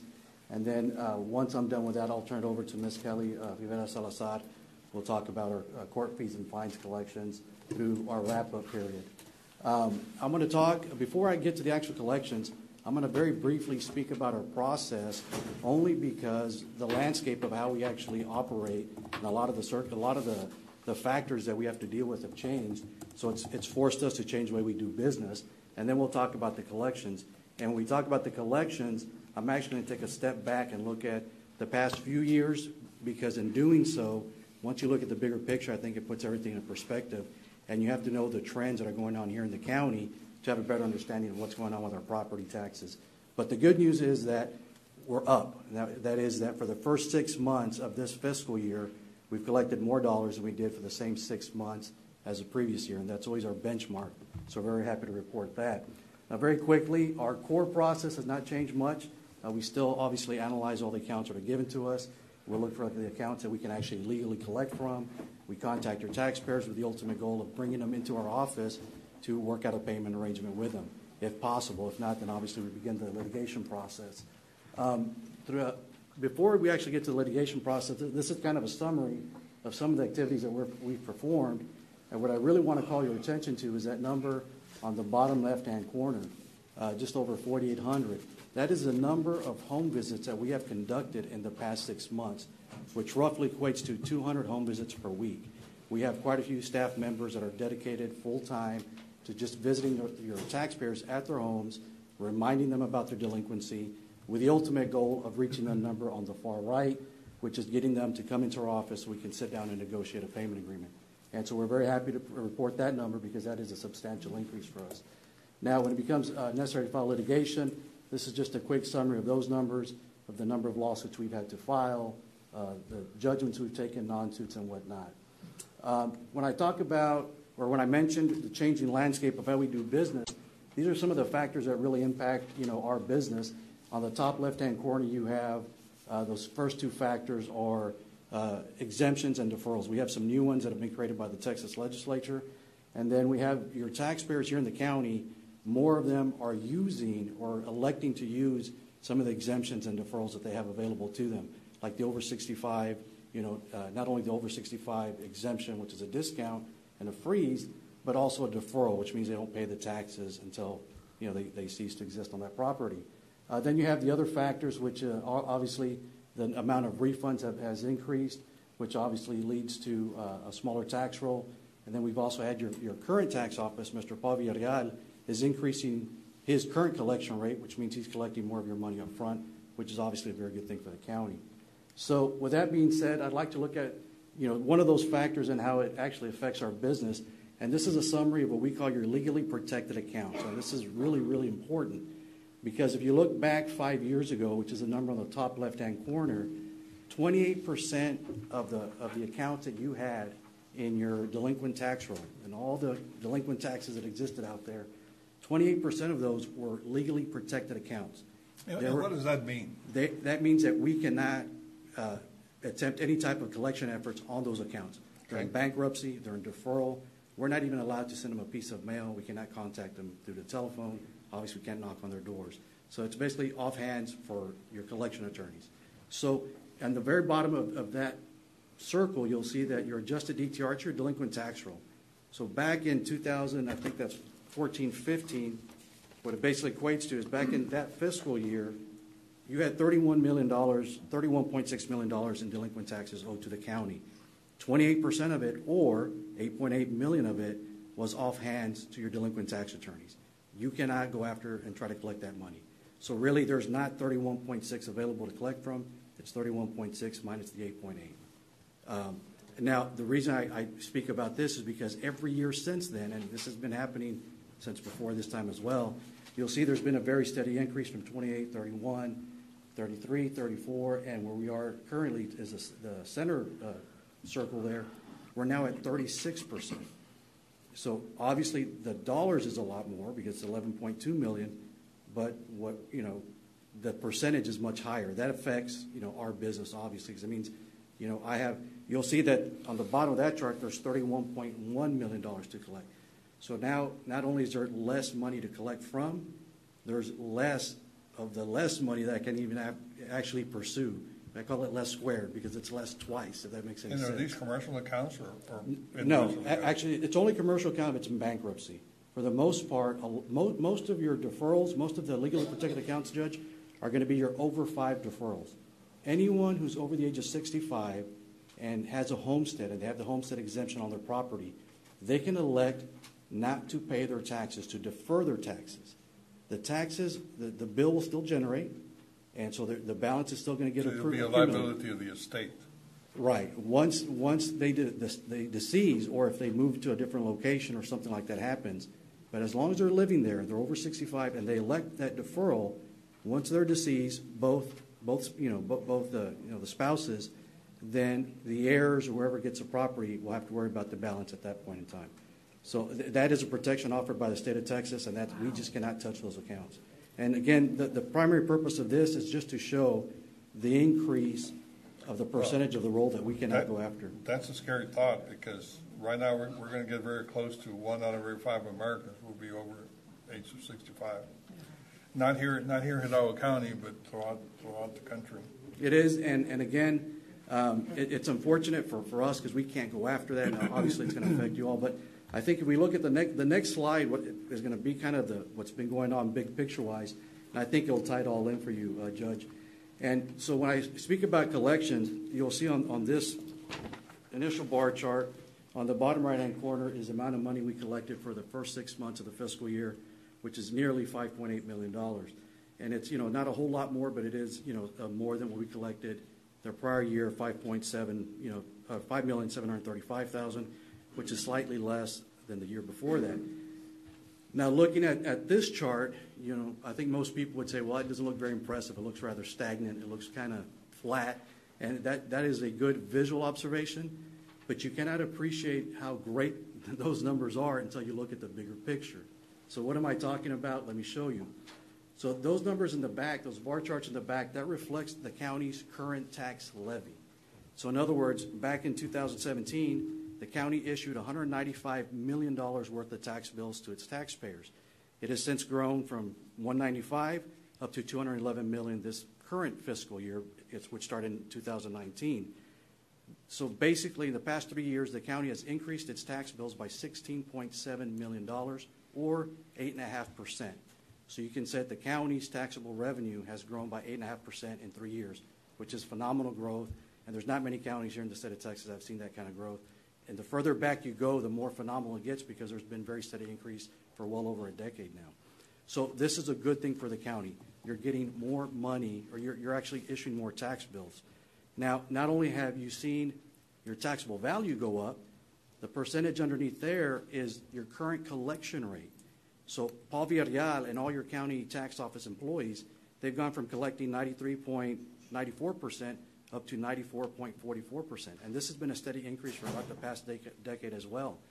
Now, even though it's only half a percentage point, when you're talking about half a percentage point in the mid-90 percentile, and you're talking about a couple $100 million, it actually equates to a lot of money. And this is actually one of the highest current collection rates for a county, also across the entire state of Texas, which is pretty phenomenal. And that, in my opinion, is perhaps one of the best indicators of your local economy's health. You can't really look at sales taxes, because sales taxes sometimes comes from people who are coming from Mexico or outside the area. This is your local taxpayers' ability to pay their current tax assessments on time, and that's a very high rate. So now, what does all this mean for your delinquent tax picture? Well, obviously, the more money that's being collected up front, the less that is being turned over to delinquent tax attorneys. And you'll see that back in 2017, we had just over $32 million in what we call your delinquent tax roll. That's all the delinquent taxes that existed out there. And then it has steadily gone down each year. And this has been the case, again, also for the past decade, but we didn't want to go that far. And the reason this is important is two reasons. One, just to highlight that we have less money to pursue today than we did the previous year. But even though this is a downward trend, this is a very positive thing for the county, because that means there's less money owed to you in delinquent taxes. Now, how do you get there? Two ways. One, you have a higher current collection rate, which Mr. Villarreal and his office are completing. And then your delinquent taxes continue to be collected at a very high rate, that we're actually collecting more money every year than what's being put into that delinquent tax roll. That's how you shrink that number. And what it means is that the county's operating very effectively and very efficiently. You're increasing your revenue, and you're decreasing the amount of money that's owed to you. And I think as an accountant, you can appreciate that, Judge. Those are really good positive trends. So now when you put all that into perspective, and so even though we have less, that $30 million in the middle of that right bar chart, even though we have less money to collect today, less of that is actually available to collect because of those legally protected accounts. Remember, that has gone up. So out of that 30 million, 11 million, we can't even go after. So when you take all that into consideration, I'm very proud of the work that we do, because we're still able to turn over a very stable amount to the county every year. And I really am proud of our staff. And we only get there by making these changes throughout the year, so we can adapt to all these different factors that work against us.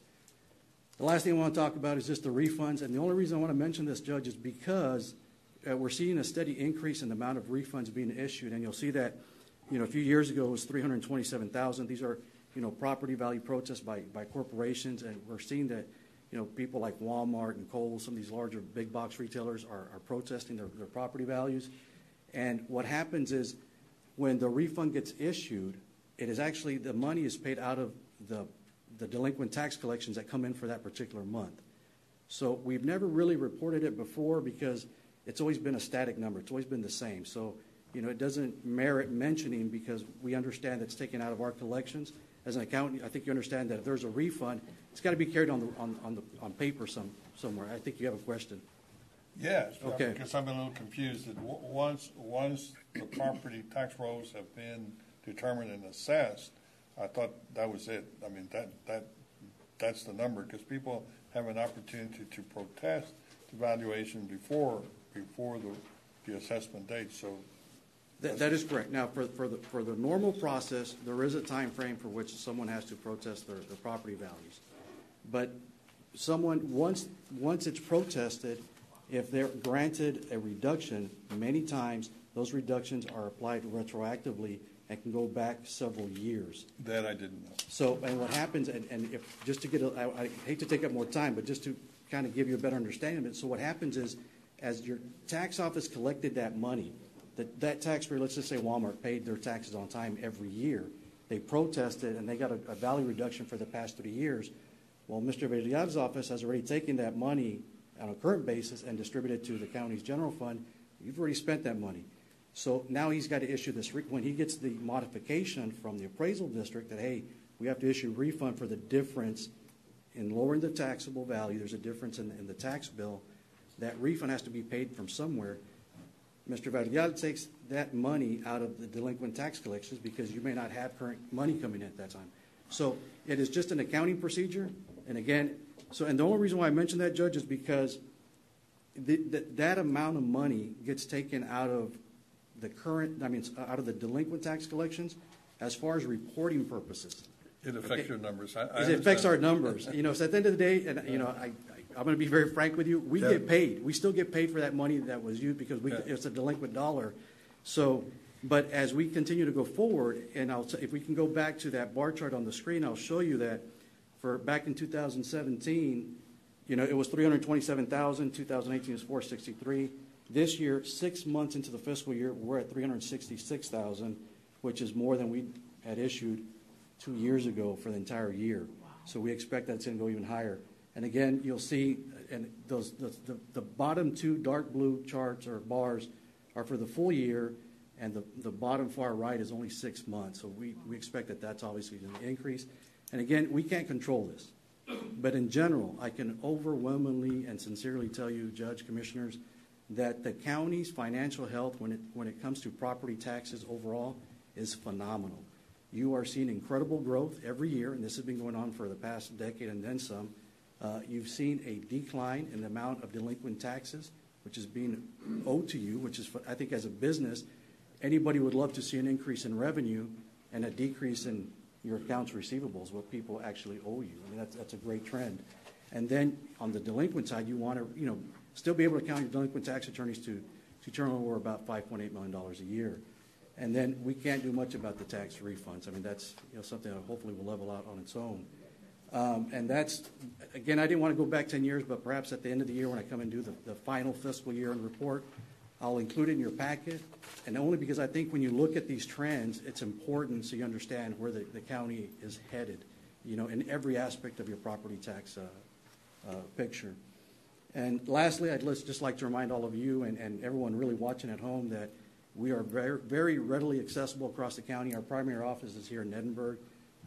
We're on the corner of Freddie Gonzalez and North 10th Street, so it's really North McAllen, Western Edinburgh. But we do have an office in every part of the precinct, in every precinct across the county. So we invite anybody who has a delinquency to please contact us either through telephone, come visit us. We'd like to sit down and work something out with y'all, and we'll continue to carry out the wishes of the commission. So that's really all we have for the halftime report, Judge, and hopefully when I come back to the end of the year, we can report that we stayed ahead of the game, so to speak. At this point, I'll turn it over to my colleague, Ms. Kelly Rivera Salazar, for the court fees and fines collections. Thank you, Michael. Thank you, Michael. I was going to say, the last time I heard that's it for the halftime report, the Texans were on top. And then they fell apart. So I'm actually a diehard Texans fan. That hurts a lot. I guess we'll begin with the fees and fines report. And at the tail end of Mr. Cano's report, he indicated the 4 offices in Hidalgo County that we have. Those offices were equipped to handle fees and fines issues that may have arisen too. But we'll begin with our semi-annual report for July through December 2019 for our court fees and fines, as well as a description of our wrap-up period.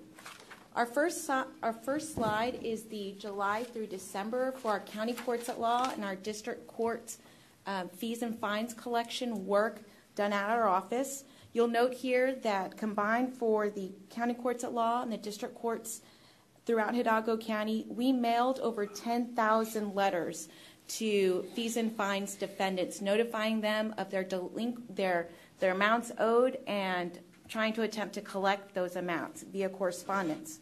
We also made and received over 20,000 calls related solely to those county courts and district courts fees and fines amounts. Looking forward to our collection works for JPs 2 and Precinct 3. This slide describes that we mailed over 39,000 letters for those defendants restricted to JP's Precincts 2 and 3. And outstanding and incoming calls, we made and received over 138,000 calls to contact those defendants and do our best to get them to pay the tickets and fees that they owed to the county clients. Regarding, I have a question on yes, that. sir. When, I guess if somebody calls you back, how much does JP get involved in trying to work something out? Because usually those have amassed a bunch of extra stuff besides the ticket itself. How involved is the JP on that? Well, we receive those calls and do our best to answer any questions. As far as payment arrangements and payments being made, those are handled directly by those JP offices. And that brings us to a question of when we get data on a quarterly basis from the JPs. And we don't mail those in bulk every quarter because we know that might be overwhelming to those district courts receiving payments and meeting with the different defendants. So we space those out over time so to ease that collection process. But I guess I don't know if you're answering my question. Mine's more in the JPs because that's usually tickets, right? I mean, district court, county court, that's criminal, right? Well, they're both criminal, but to a different degree. Does the JP get involved when, a ticket was $150 and it's already at $1,000? You're trying to collect it. Does the JP get involved in that? I see what you're asking. The court has discretion on hand to handle those payment arrangements and reductions. We don't have that authority, so they get involved in that capacity. But so when you're collecting, is it just you and the taxpayer, I guess? That is right. That is right. Until they go into the JP courts, and at that time they can ask for any leniency from the courts. Gotcha. We don't have that authority to do that.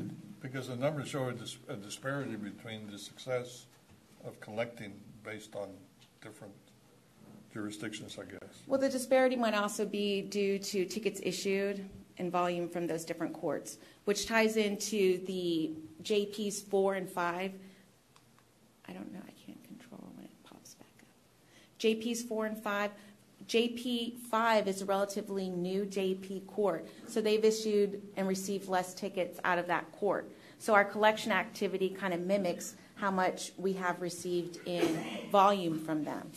But despite that, we have sent out 17,000 letters for Precincts 4 and 5 and made over 72,000 calls, or received and made 72,000 calls. So a lot of footwork goes in on our end to get those amounts into the county.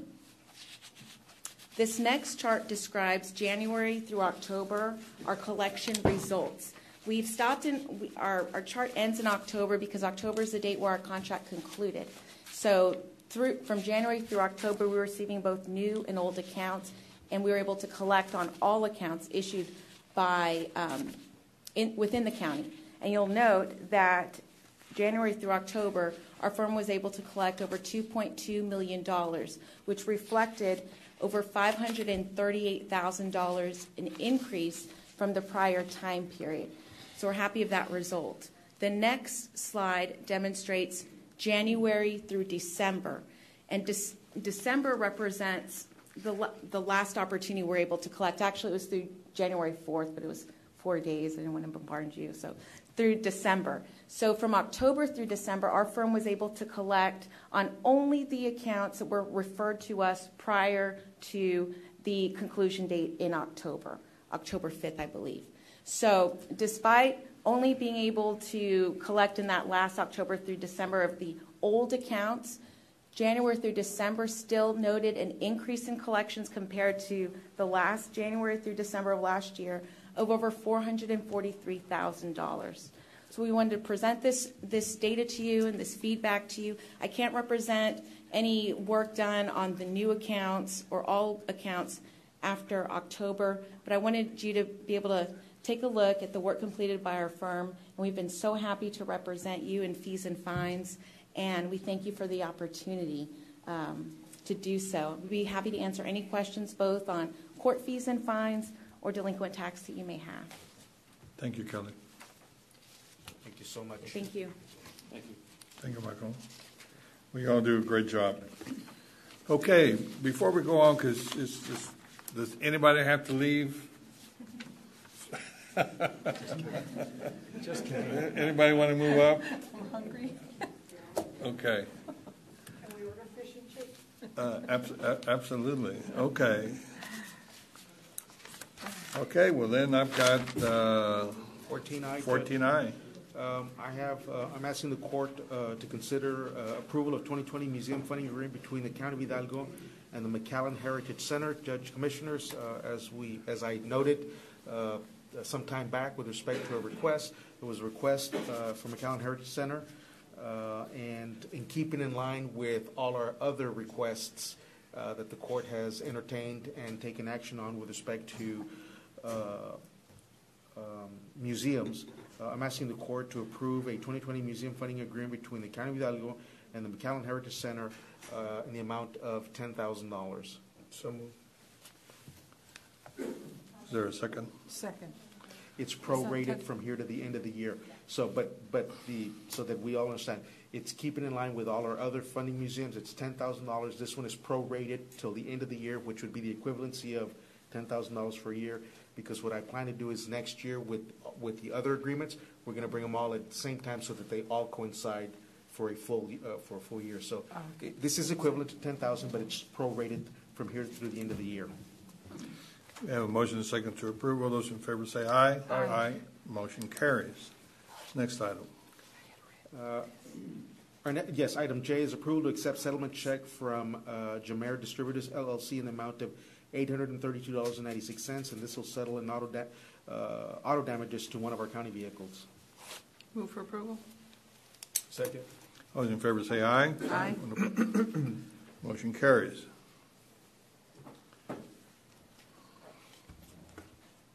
Good afternoon, Judge Commissioners. Raul Trujillo, Department of Human Resources. Judge Commissioners, I wanted to at least first report to you that we have a new employee in HR. Erica Reina has joined our office. Well, ever come up so everybody can look at her. Yeah. She'll be helping me, and hopefully we can move things a little faster in the department with her help. Judge, it's been a couple of years, 2 years. In April will be 2 years since we implemented the classification and compensation plan. And although we don't see the volume of personnel items that used to come to court, making salary changes, salary adjustments, we have been coming to court with some numbers of changes due to the settling down of the classification plan. Some departments had not fully completed the corrections to the titles, and we're working with Commissioner Torres on her precinct. We're working with the tax office, the purchasing department. So we're getting to the end of that, and we're going to change our procedures. We're going to, of course, get permission from the court. We want to be able to kind of focus more of our personnel changes to the budget cycle during the budget process, and for urgent matters that will still come about because of business operations changes and things like that. I want to be able to just come to court like on a quarterly basis for those kind of things, so that we don't have personnel changes all the time. So I wanted to make the court aware of that. We'll be bringing the policies and procedures to the court. Item 15A, because of that, we're going to have 3 different waiver rules that we may need. we're requesting a waiver of the following waivers applicable for personnel items listed. That would be Civil Service Commission Rules, Section 3.22, dealing with reclassifications. Hidalgo County Personnel Policy Manual, Section 6.27, dealing with reclassification of positions, and budget amendment policy for personnel-related amendments. I would need a waiver for the items that are listed below. Second. Those in favor say aye. Aye. Motion carries. Item B for the Purchasing Department, approval of the following personnel actions effective next full pay period. Judge Commissioners, I've been working with the... Yes. Before you continue, we do have a public participation form on item 15B from Ms. Fern McClarty. Sure. I just got a phone call and I didn't know how to answer it. They looked up and saw all the ones you're deleting and everything, but then they show that you're funding undetermined for $33,384.21. Okay. And they want you to kind of explain. So, Mr. Good, if I may answer that, please.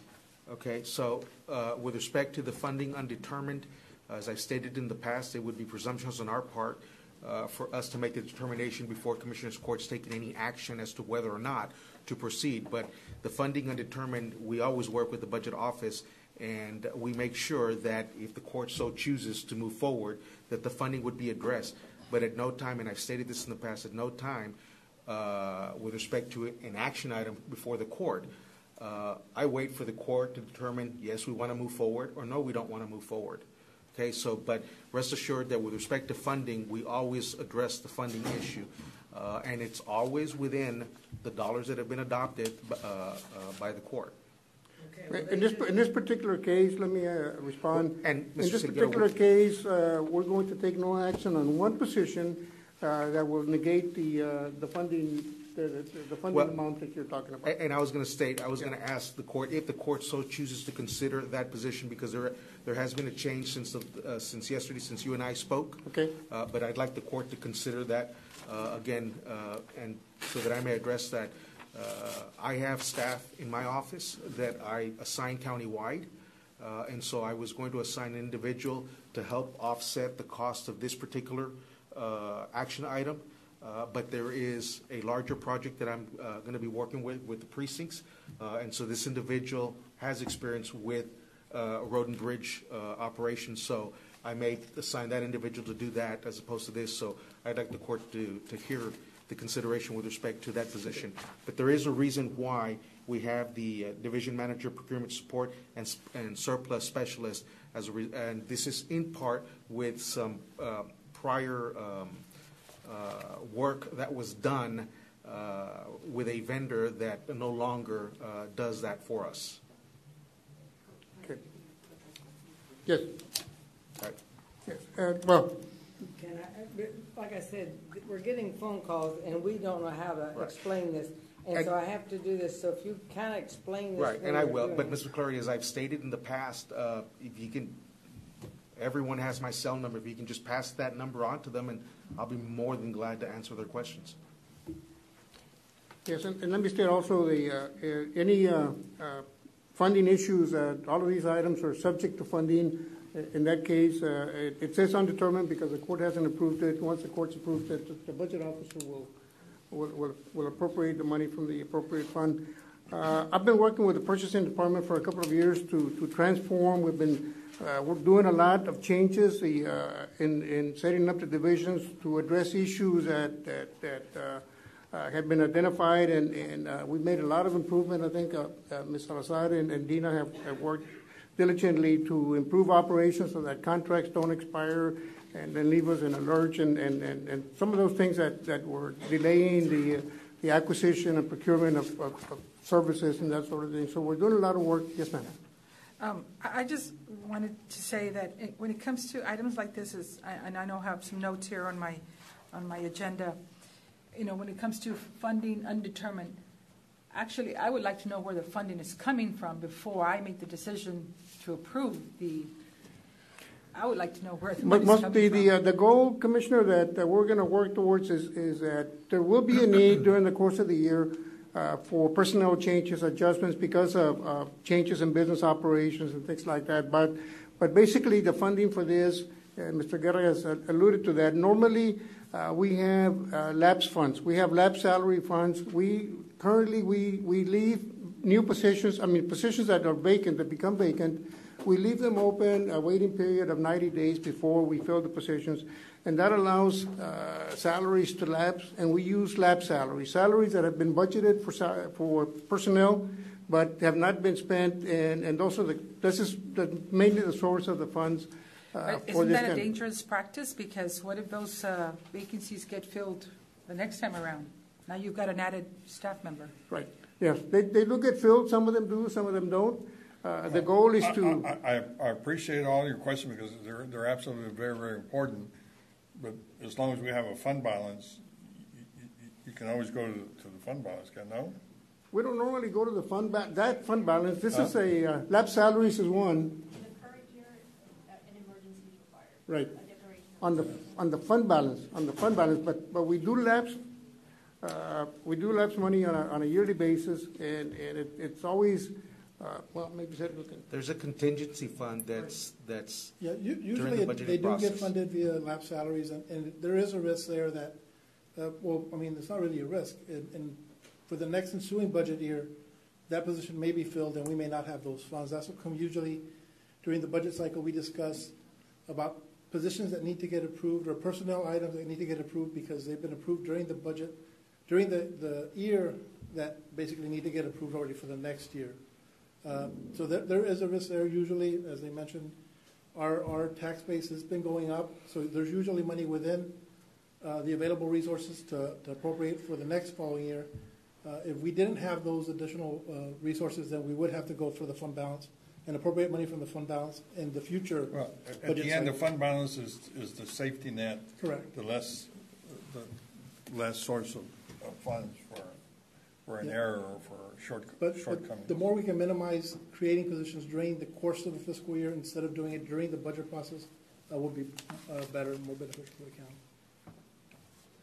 So the two positions that are being deleted, those are vacant right now? Yes, sir, they're vacant, and it deals with operations of the department in terms of how the divisions are set up and how the processes are administered. It requires different personnel.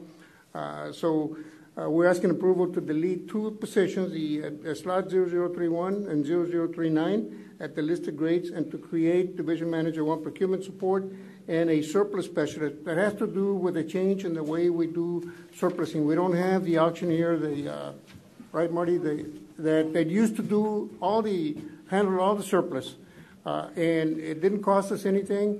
The auctioneer did everything, and I think Marty, can you maybe elaborate a little bit on that? There's a change that requires us to do some work in the department that we didn't do before. When we had the Robertsons contract, everything was done by their staff. They made money. Literally, it was a wonderful contract to have for many years. We enjoyed it, and we had the benefit. The only revenue they made was off of the bidders. Now that we lost that contract because they chose to go like all other auctioneers now, all auctioneers now charge a percentage of gross. But there were so many services that were included. They kept the batteries running. They would tow at no charge. They would store at no charge. They would make sure that on auction things were presented and staged. None of that we will have now. So we are creating a position, and this will be dovetailed by the surplus facility that we're now constructing with the help of all the precincts. So we do need that position to do all this work. Now, I do have inventory specialists that we could have them do this work. The thing is, they'll fall behind in getting the goal of inventories every other year for 80 departments. Okay, so right now we're having an auction at Precinct 4 in the next on site, and right now my staff is out there removing light fixtures and this, and so you're telling me that this person will be doing that, and my staff won't have to do that anymore. They will help as much as, because we also enlist help from our own staff, and we enlist help like sometimes the sheriff's department to tow when their towers are available. Yes, it'll help alleviate and your staff having to do so much of it. I'm not saying that any department staff would be completely left undoing. Remember, Robertson's had a staff of 10 people. This is just going to help us little by little once we know. And we remember, it's going to be at a facility. It's not going to be what your staff's having to go through right now. So they're going to be moved at a facility. We're having to stage. That's being done at every on-site that we're having to do. So this may grow depending on how, but right now this would certainly help us.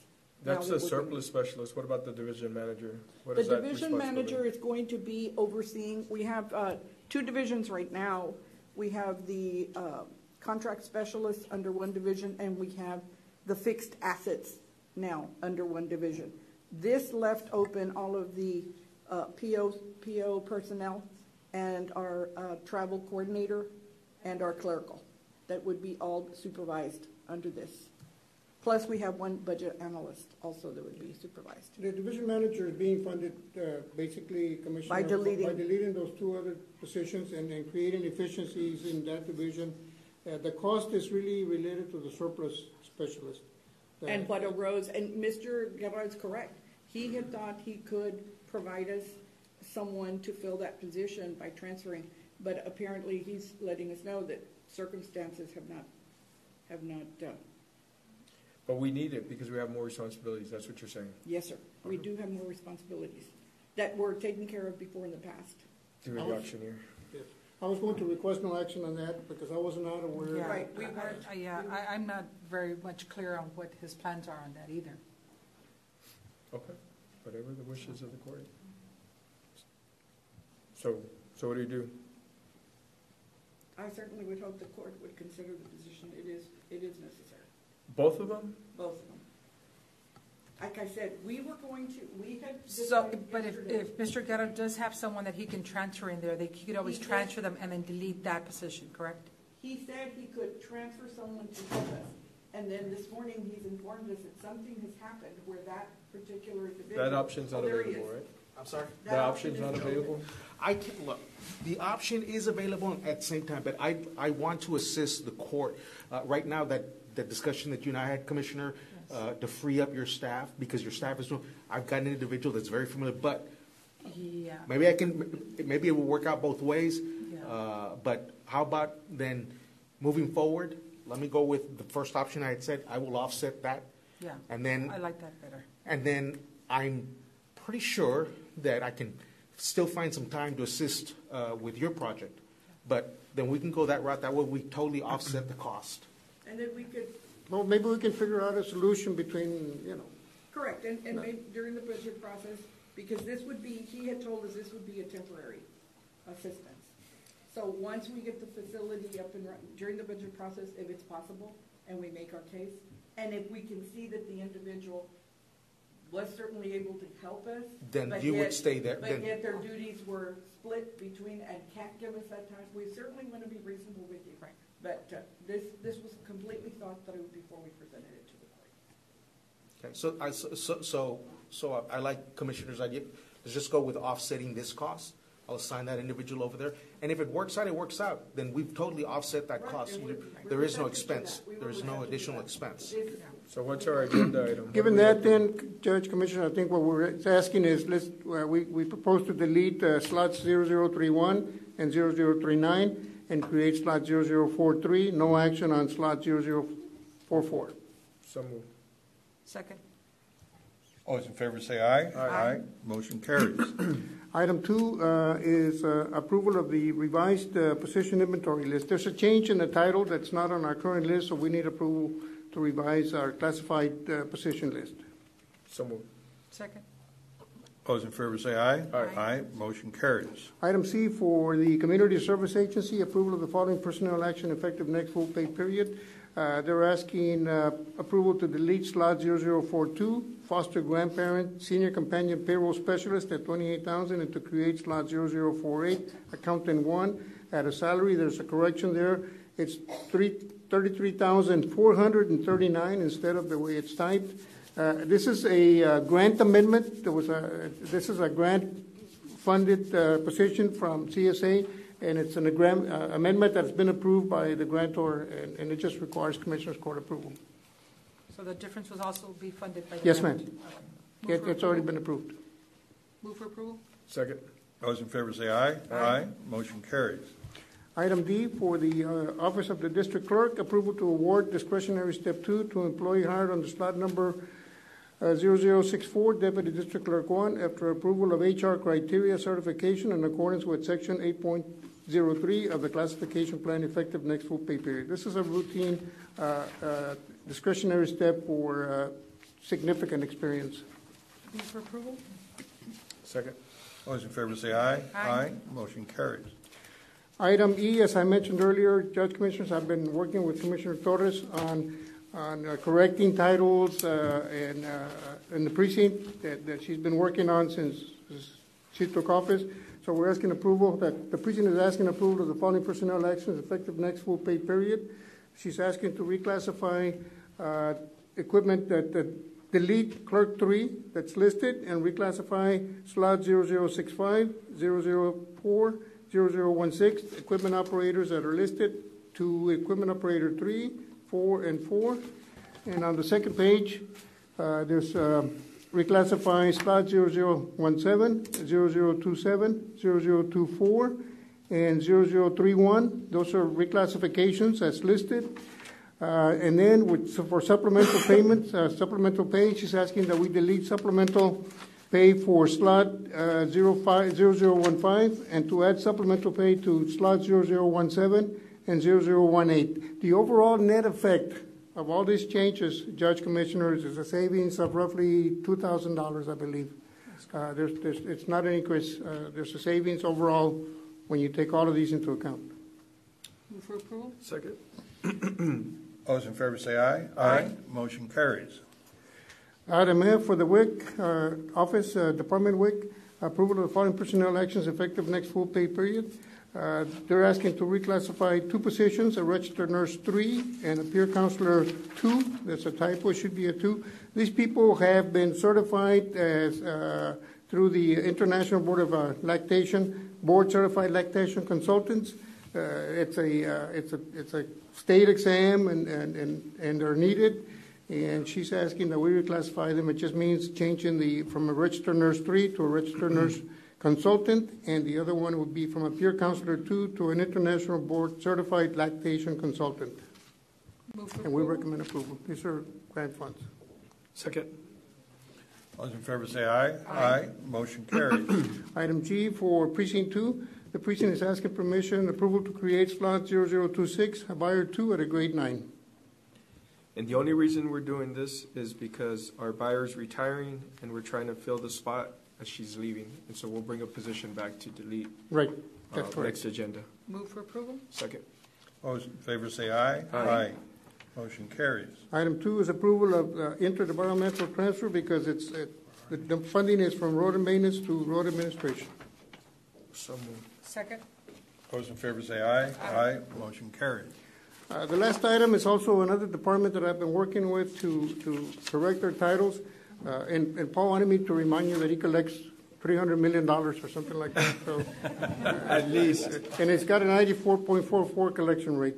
The tax office asking approval of the following personnel actions effective next full pay period. Reclassification of slots 0018, 0021, 0025, 0039, and 0170. There are 2 supervisor 1s to supervisor 2, and 3 bookkeepers to accounting clerk 2s. And we recommend approval. Move for approval. Second. All those in favor say aye. Aye. Motion carries. That's all I have today. Thank you, Judge Commissioners. Thank you. Good afternoon, Judge Commissioners. Hold on. Good afternoon. Diana Serna for the Urban County Programs. Sure. Jana, do you mind if we take a quick break? Since Nope. we can't leave, since we're only 3. Okay, I'll wait. First item on the agenda, Commissioners, is the authorization for the county judge to sign the grant closeout certification and federal financial reports known as the SF-425s for the Home Investment Partnership Program. HUD has determined that we need to close out all the years that we received funding starting back in 1993, I believe. So we're closing out from 1993 to 2010, and we'd like the authorization to proceed. So moved. Second. All those in favor say aye. Aye. Motion carries. Item B is subject to compliance with House Bill 1295, requesting consideration and action to award and enter into a construction contract with Celso Gonzalez Construction, Incorporated, in the amount of $799,000 for a Precinct 2 project, utilizing funds from years 2015, 16, 17, and 18 for a Parks and Recreational Facility Improvement project. So moved. I'll second with a jealous second. This is for the actual gym Yes. that will be constructed out at Congratulations. Precinct 2. Thank you. Thank you. We have a motion and a jealous second. All those in favor say aye. Aye. Motion carries. Okay, item C is subject to compliance with House Bill 1295, requesting approval of a best and final negotiated contract for professional engineering services with Hinojosa Engineering Incorporated in the amount of $47,500, utilizing the 2018 funding from the City of Palmview for their street improvement project. And also requesting the approval of the work authorization number 1. Move for approval? Second. All those in favor say aye. Aye. Motion carries. Okay, item D is requesting exemption from competitive bidding requirements under the Texas Local Government Code 262.024A4 for professional engineering services, construction materials, geotechnical testing services. Move for approval? Second. All those in favor say aye. Aye. Motion carries. Item D2 is a presentation of the scoring grid for the purposes of ranking by Commissioners Court of at least 3 construction material geotechnical testing engineering firms from the county's approved pool as graded and evaluated by the City of Palmview, the Urban County Program, and the Hidalgo County Purchasing Department in connection with this project, which is a street project. The firms evaluated were Izaguirre Engineering Group, LLC, with a grade of 94.33, Earth Company, LLC, with a grade of 88, and RO Engineering with the PLLC with a grade of 86. Would you like to rank them in that order? Move for approval? Second. I'd like to discuss it. I mean, and I'm just trying to learn. Yes, sir. There's a disparity. There's pretty much a disparity within the grading. What basically caused that disparity between the 3 firms, if you know? The only thing I can tell you, Judge, is that I believe that it's on the person who's actually evaluating whether or not they've gone through the complete proposal that's submitted on behalf of the engineering firms. Many times, my office will know who the engineer is and what type of work that they do. So then they're more familiar with it, and the ranking is higher than someone who's just going through the book and grading it. Okay. So a motion and a second to approve.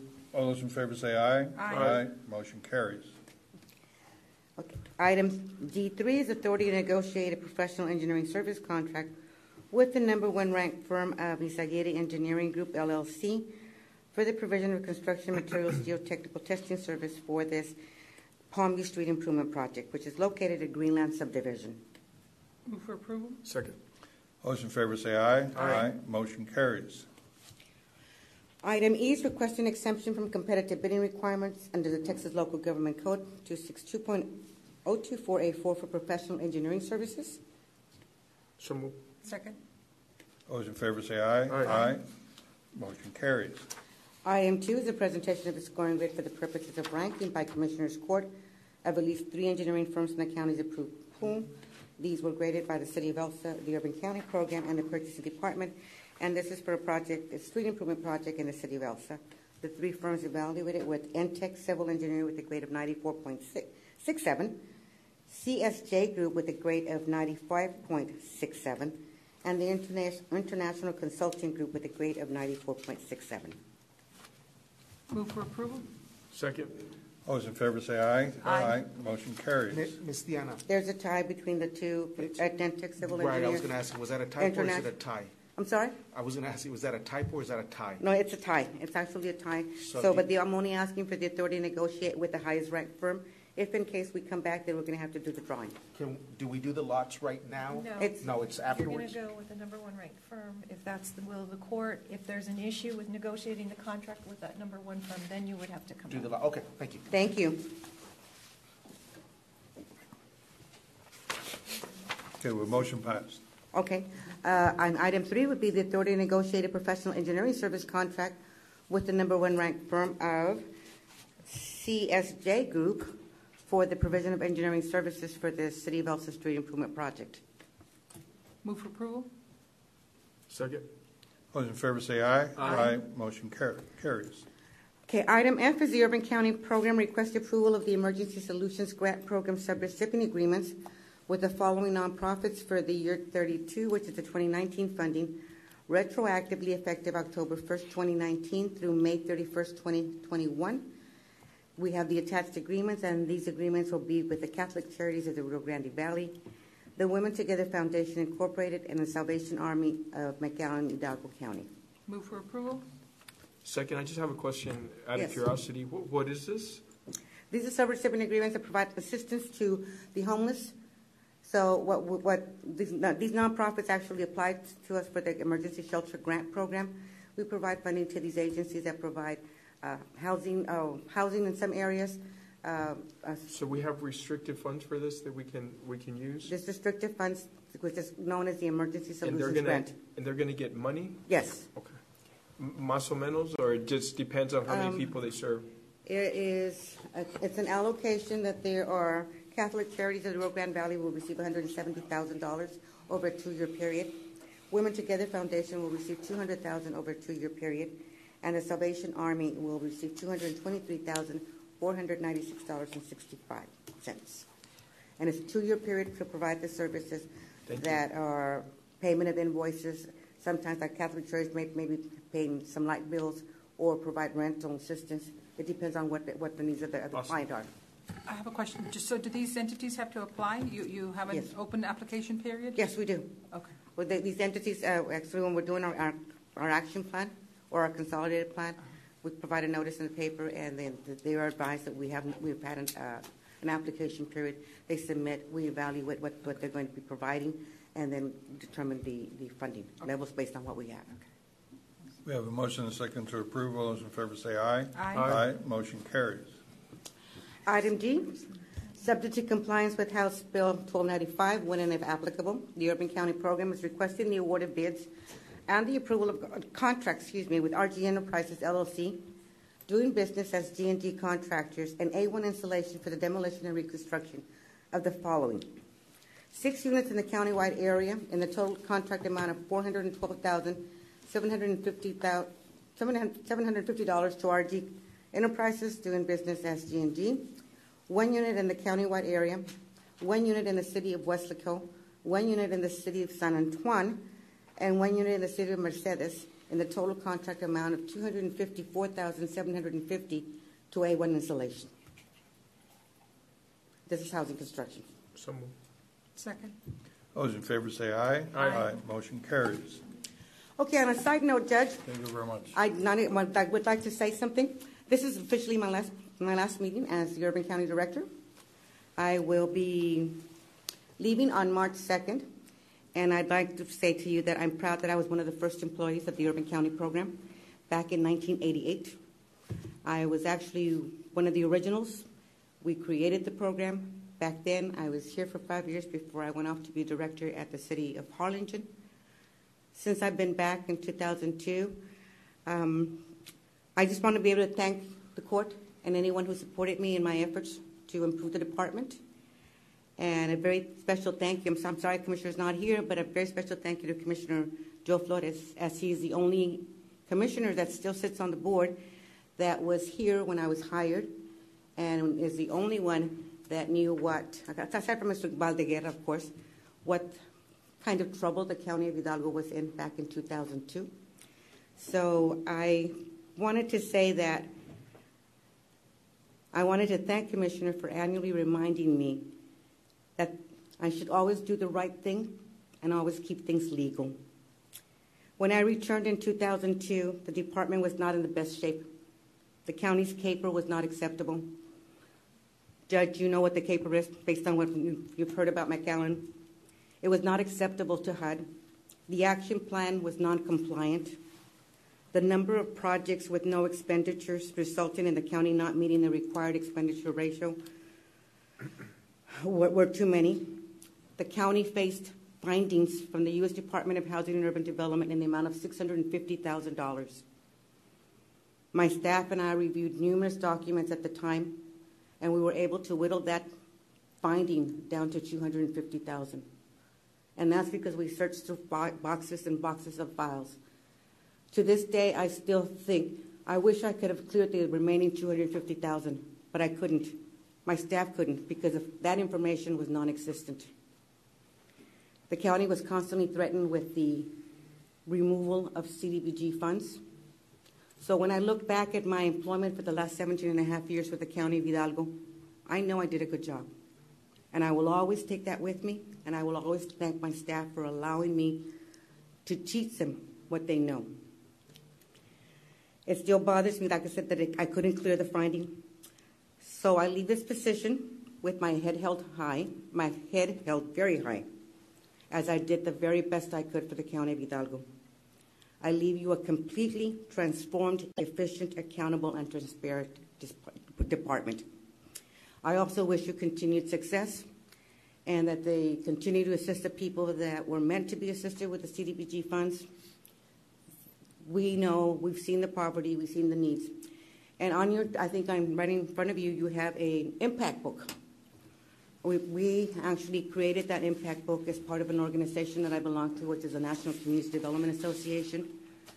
We normally create those impact books so that we can hand them out to the elected officials in Washington so they can know what the counties are doing, what the cities are doing as far as the expenditure of CDBG funds. I was very proud to showcase that project because that project we took from the very beginning to the very end, and we actually were recognized by the state of Texas as doing an excellent job in the expenditure of those funds and getting that project completed. So thank you all. I appreciate everything. My last day will be Monday, and I wish you the very best. Well, we thank you for your service. Thank you, sir. Thank you, Commissioner. Thank you. Now, wait a minute, Donna. Come back, because rumor has it that you're going to the island. We need your address. So we can go. I'm going to go out to down for several months. All right. Enjoy yourself. Thank you. Spring break. Judge, with your permission. Please. Item 17, sir, Health Human Services, Eddie Olivares, Hidalgo County Health Human Services. Item A is requesting approval of the interlocal cooperative agreement between the County of Hidalgo, McAllen Independent School District. The purpose of the agreement is for public health readiness and response that can be exercised if necessary at or in the tandem with educational institutions to include drills, tabletop exercises, and or full-scale exercises. All this has been reviewed by legal and it has been approved. So moved. Second. All those in favor say aye. Aye. Motion carries. Item B is requesting approval of the interlocal cooperative agreement between the County of Hidalgo and South Texas Training Center. The purpose of the agreement is for public health readiness and response that can be exercised if necessary or in tandem with educational institutions to include drills, tabletop exercises, and or full-scale exercises. Again, reviewed by legal and approved. Move for approval. Second. All those in favor say aye. Aye. Motion carries. Item C is requesting approval to submit Texas Department of State Health Services a request to realign available funds in the CPS Hazards FY20 Grant Fund. So moved. Second. All those in favor say aye. Aye. Motion carries. Item D is requesting approval of the interlocal cooperative agreement between the County of Hidalgo and Valley Grande Institute. The purpose of the agreement is for the public health readiness and response that can be exercised if necessary at and or in tandem with educational institutions to include drill, tabletop exercises, and or full-scale exercises. Move for approval. Second. Those in favor say aye. Aye.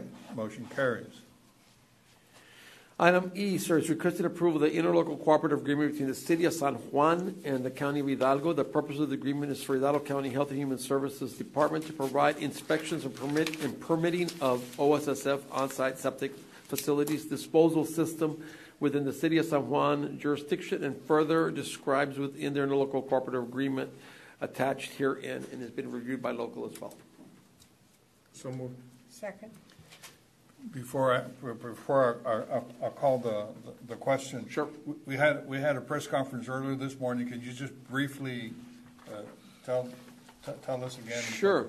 So this morning, sir, we, thanks to the leadership from the judge's office and Mr. Sanchez, the new public relations officer, we had a press conference to discuss the coronavirus situation. We gave an update that there is no cases in Texas and there is no cases in northern Mexico, that the cases that are, the 57 cases in the United States are all have been imported or from travel.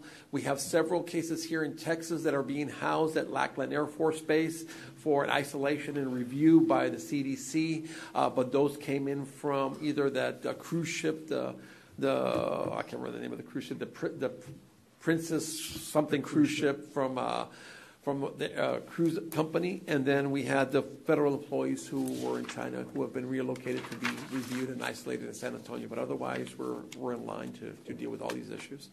Okay. So. We have a motion to approve. All those in favor say aye. Aye. Aye. Motion carries. Thank you very much. Have a good day, Judge. Thank you very much.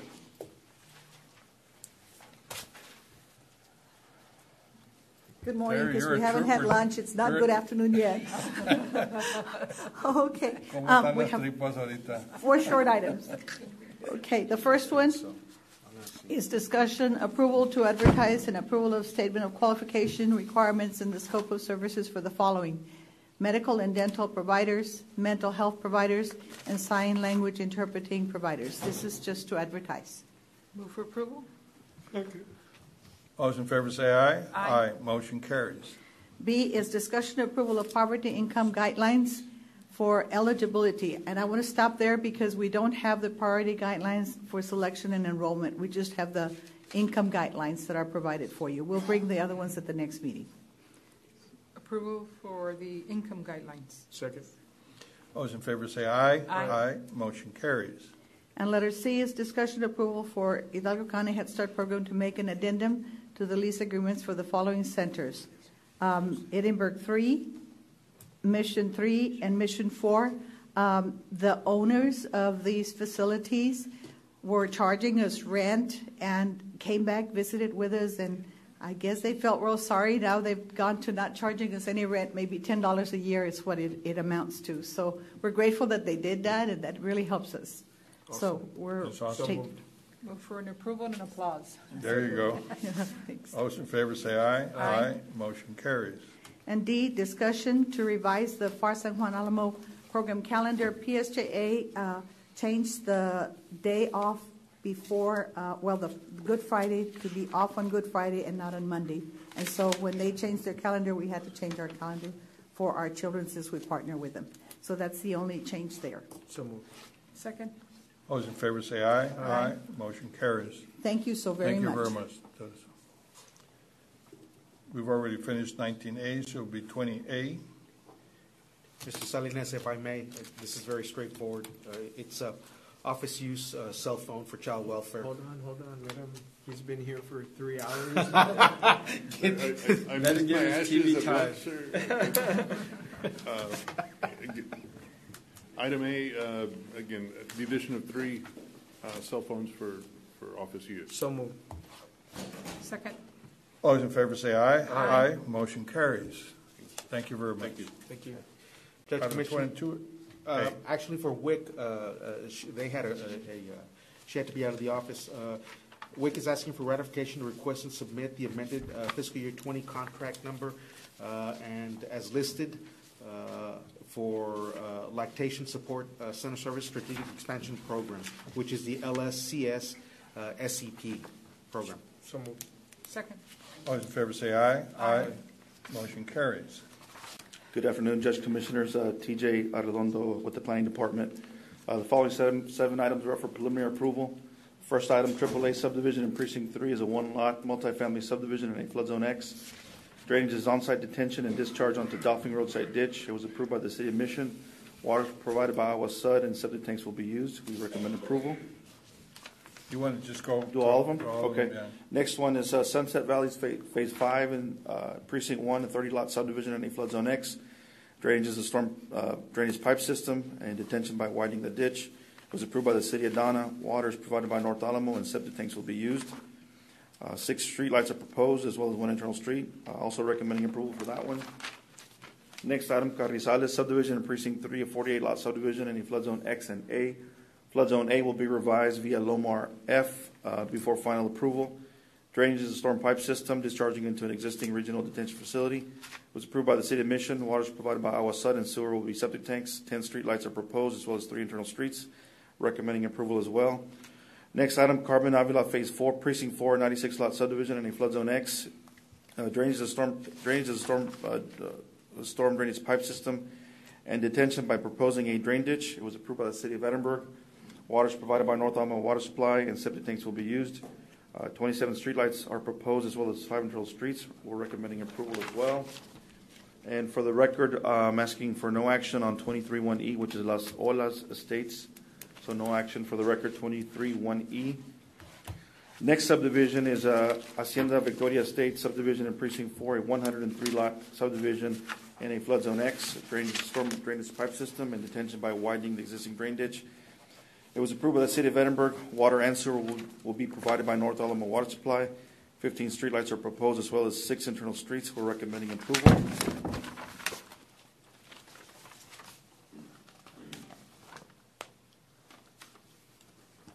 And the next item, Sunshine Estates number 1, Precinct 1, a 109-lot subdivision in a flood zone X. Drainage is a storm drainage pipe system and detention by widening the existing drain ditch. It's in the rural area of the county. Water will be provided by North Alamo Water Supply, and some things will be used.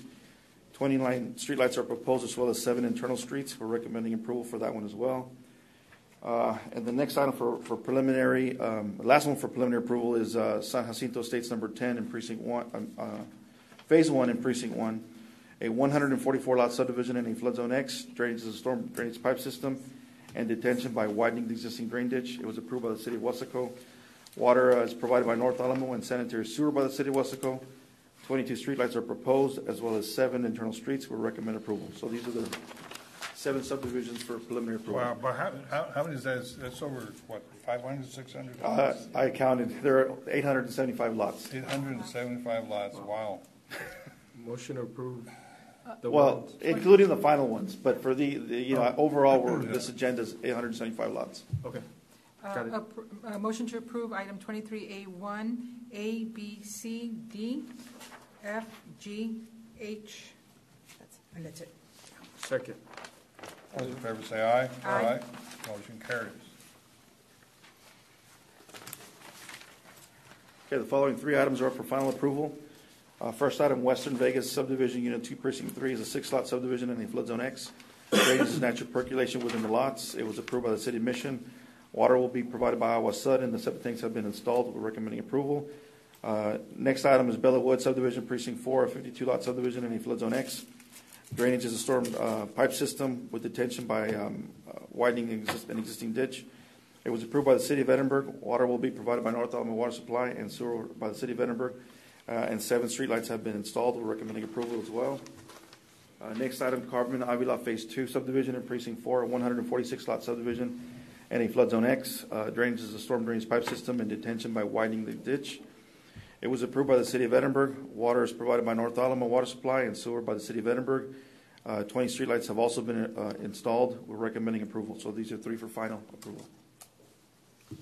Move for approval. Second. All those in favor say aye. Aye. Motion carries. And the last item is final approval with a financial guarantee. Vista Ridge Acres Phase 7 in Precinct 1 is a 38-lot subdivision in a flood zone X. Drainage is a storm drainage pipe system connecting to an existing drain ditch. It's in the rural area of the county. Water is provided by North Alamo, and septic tanks have been installed. 7 streetlights have been installed as well. We recommend final approval with a cash deposit in the amount of $6,200 for 2 filling stations. So moved. Second. All those in favor say aye. Aye. Motion carries. Thank you. Thank you. Thank you.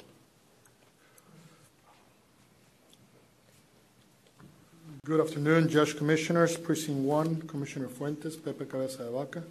On his behalf, item 24A, Precinct 1 is requesting approval of an easement and right-of-way dedication to AEP Texas Incorporation needed for the new Hidalgo County Precinct 1 Tax Office and with authority for the county judge to sign the easement and right-of-way document. Move for approval. Second. All those in favor say aye. Aye. Motion carries. Thank you. Thank you very much, Ms. Covey. You want to stay there and read 2, Precinct 2? You want to stay there and read Precinct 2? No problem. Item 25A, Pepe Cabeza de Vaca, on behalf of Commissioner Eddie Cantu, Precinct 2. Reappointment of a member to the Regional Mobility Authority, RMA, Board of Commissioners, Precinct 2, effective February 1st, 2020. I'm going to reappoint Paul Moxley. Move for approval? Second. All those in favor say aye. Aye. Motion carries. 25B, requesting approval to submit a petition for exclusion from Hidalgo County Irrigation District Number 2 boundaries for the Precinct 2 Las Milpas Park Use Facility Project with authority from the county judge to execute all pertinent documents related to petition. Number 2, requesting approval of payment in the amount of $250 to Hidalgo County Irrigation District Number 2 for reasonable legal expenses related to the review of the petition for exclusion. So moved. Second. Those in favor say aye. Aye. Motion carries. 25C, requesting approval to submit an application for discharging storm water to Hidalgo County Irrigation District Number 2 for the Precinct 2 Las Milpas Park Youth Facility Project in FAR, Texas, with authority for the county judge to execute the application. So moved. Second. All those in favor say aye. Aye. Motion carries. Appreciate it. Thank you. Thank you very much.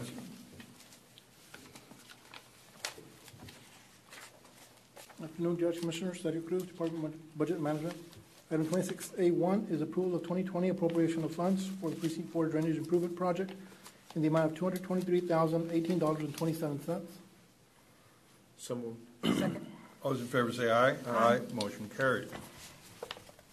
Item 26A2 is approval to unreserve from restricted fund balance and appropriate the amount of $20,000 for the Domestic Relations Office. So moved. Second. All those in favor say aye. Aye. Motion carries. Item 26A3 is approval of 2020 appropriation of funds in the amount of $159,227.90. This is for Precinct 1 Road and Bridge. So moved. Second. All those in favor say aye. Aye. Motion carries. Thank you, Judge Commissioner. Thank you. Last but not least, the best. You know that today is a day of fasting, but this is carrying it. 27A, requesting approval to award the contract for Lab Services Incorporated to drug and alcohol testing for Hidalgo County, contract number as stated on the agenda. So moved. Second. Those in favor say aye. Aye. Motion carries. Item 2 is requesting authority to advertise for tire disposal services with the number assigned on the agenda. So moved. Second. All those in favor say aye. Aye. Motion carries. Item 3 is approval to release retainage for the following subcontractors as submitted through Morganti for the construction of the new courthouse. They're A through D as stated, as printed on the agenda. Move for approval? Second. All those in favor say aye. Aye. Motion carries. Item 4, acceptance and approval of the pre-qualified firms submitting statements of qualifications for all of those professional services disciplines that are attached to the, and the backup is attached to the agenda. And this is for the new year for 2020, which would commence March the 25th. We have just given you a little snapshot on the construction management, engineering, geotechnical construction, appraisal services, surveying services, architectural services, of what the current pool has in numbers and the new pool will have in numbers. I also placed in front of you some information as to any of the statements of qualifications that were received. They may be missing something by the submitter, but those would, of course, number one, have the ability to be waived, or, if engaged, would have to comply. So with that said, I ask for approval. So moved. Second. All those in favor say aye. Aye. Motion carries. On item B, I don't know, does the court wish to entertain, or I can bring it back to re-advertise these? Of course, if we get any new SOQs, they would then fall under the new pool and would expire at the same time. So I don't know if the court wishes to identify any of these or wishes it to be done on all of them to try to enlist more participation. It's up to the court. Did we lack participation, or did somebody No, miss out? we had very robust participation. I just put it out there because we've customarily given you all that option. Well, we've done it every year. I mean, You want us to proceed? Whatever you want. Do you want a particular one? I know one time we did it for title services because we only had like one. Right. But I mean, if you see a particular one, let's just do the particular one. That's fine. It's good. So no action? Okay, I'll go on to item 5, requesting approval. So we can bring this back at any time. Oh, at no? any Yeah, time, yeah, yes, so, yes, Judge. No Okay, action. item 5, requesting approval of Amendment 5 to the Memorandum of Understanding between Hidalgo County and the Lower Grand Valley Development Council in connection with the shuttle services with Valley Metro, as reviewed as to form a legal counsel through the DA Civil Section for 180 days. That's what the... So moved. Second. Those in favor say aye. Aye. Motion carries. Item B1, this is requesting exemption from competitive bidding requirements, Texas Local Government Code 262-024A4, a personal service. So moved. Second. Those in favor say aye. Aye. Motion carries. Item B is approval of the proposed scope of services and authority to enter into a personal services contract with Davila and Associates for the Commissioner's Court interpreting services, either oral or devices, whichever may be used. And this is a shared cost with the Drainage District. So Move for moved. approval. Second. Those in favor say aye. Aye. Motion carries. Precinct 2, acceptance of submitted proposal and approval to award Telepro Communications through their cooperative purchasing TAPS contract in the amount of $399,925.75. This is as described on the agenda for surveillance system, including installation. Of course, we do have the caveat that until we verify all of the pricing, we will not issue the PO. So moved. Second. Those in favor say aye. Aye. Motion carries. Item 2, acceptance of submitted proposal and approval of the award to a job order contractor, in this case HERCON, through the by-board cooperative purchasing award that they have, and this is in an amount of $58,672.85, which is restroom renovation to install showers. So moved. Second. Those in favor say aye. Aye. Motion carries. Item 3 is approval of work authorization 2 with an estimated cost of $6,530.50 as submitted by Terracon Consultants to provide geotechnical engineering for the Precinct 2 Minnesota Road project. So moved. Second. Those in favor say aye. Aye. Motion carries. Item 4 is requesting exemption from competitive bidding requirements, Texas Local Government Code 262-024A4, a professional service. So moved. Second. Those in favor say aye. Aye. Motion carries. B is presentation of the scoring grid for the purposes of ranking of the firms graded and evaluated, those being B to Z with 98, ICE International Consulting 93, Javier Hinojosa Engineering 95. Does the court wish to rank them in the order of their scores? Move for approval. Second. Those in favor say aye. Aye. Motion carries. Item C is authority for purchasing to commence negotiations with the number 1 ranked firm, B to Z Engineering. Move for approval. Second. Those in favor say aye. Aye. Motion carries. Item 5 is also requesting exemption under Texas Local Government Code 262-024A4, a professional service. So Move for moved. approval. Second. Those in favor say aye. Aye. Motion carries. B is the presentation for the scoring grid of the firms nominated and from the approved pool, and this is for on-call professional engineering services, as was the previous item on the agenda. The 3 that were nominated were Quintanilla, Headley and Associates, 98, Javier Hinojosa, 95, and ICE International, 93. Does the court wish to rank them in the order of their scores? Move for approval. Second. Those in favor say aye. Aye. Motion carries. Item C is authority for purchasing to commence negotiations with the number 1 ranked firm of Quintanilla, Headley and Associates. So moved. Second. Those in favor say aye. Aye. Motion carries. On item 6 is requesting approval of supplemental agreement 3 with Kedzie Infrastructure contract as stated, resulting in an additional engineering services with an estimated cost of $8,000 for under work authorization 3 for Precinct 2 Dicker Road project, 23rd to Jackson. Move for approval. Second. All those in favor say aye. Aye. Motion carries. I don't think I've been without food for this long of a time.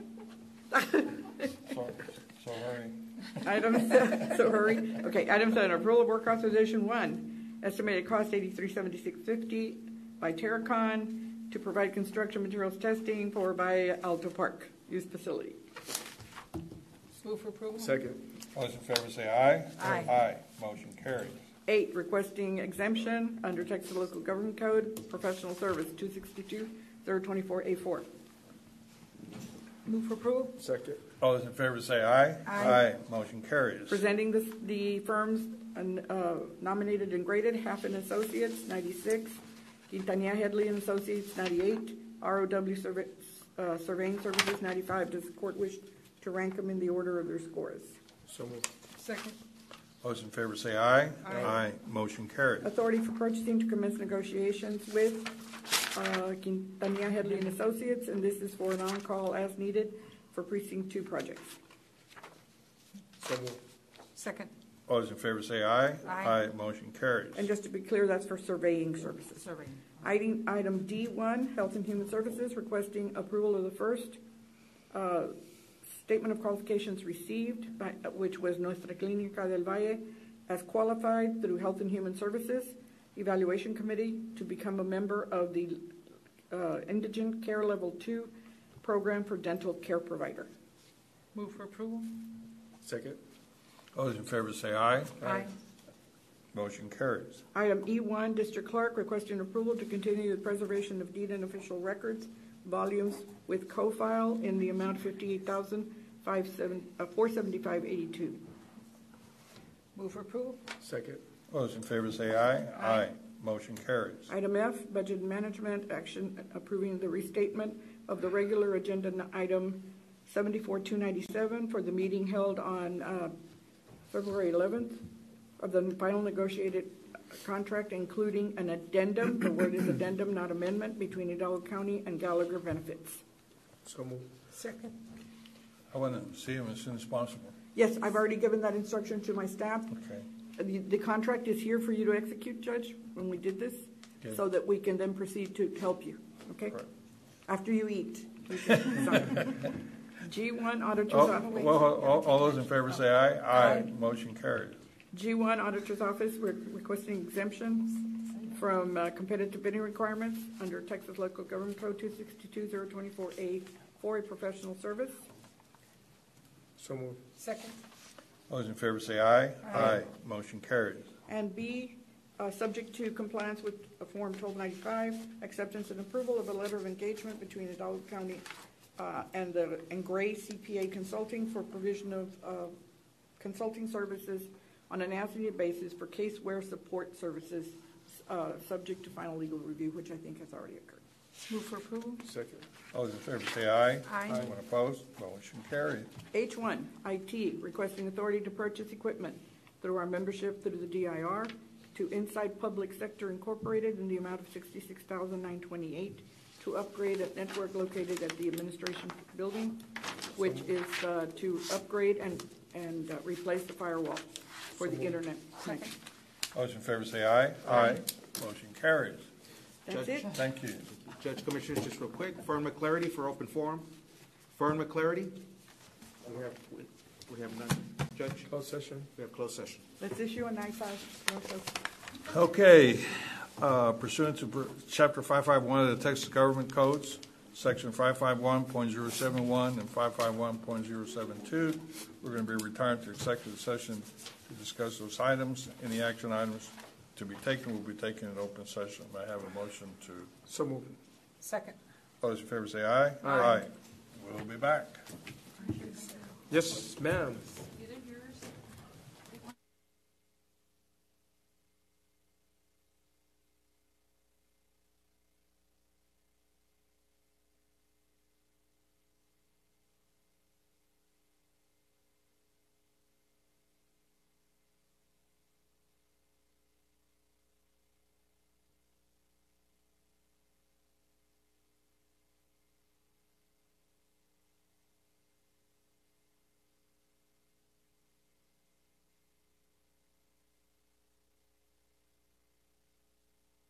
Okay, we're back from executive session. I believe there are some action items.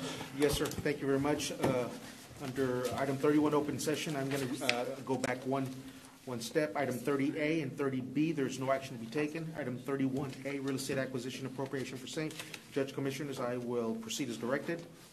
Item 31B, pending and or potential litigation, there's no action to be taken. Item 31C, Isidro Villa Huerta versus Hidalgo County Detention Center. Judge Commissioners, I'd like for the court to enter a motion with authority to file a notice of appeal on this case on behalf of Hidalgo County. So moved. Second. Those in favor say aye. Aye. Motion carries. Item 31D, Harlan Dottie versus County.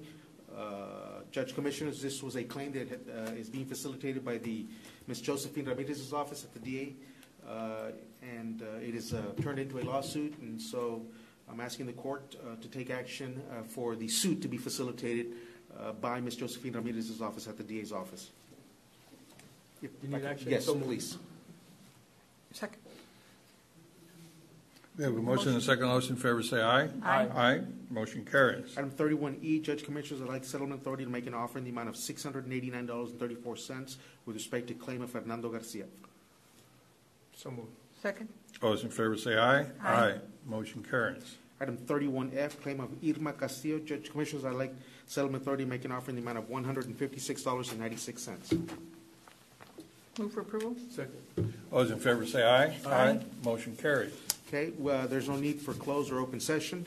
Before adjournment, we have our next Commissioners Court is March 10th. Okay, I believe that concludes our agenda items. May I have a motion to adjourn? So moved. Second. Let's stay here a little longer. Those in favor say aye. Aye. Motion carries. Meeting is adjourned.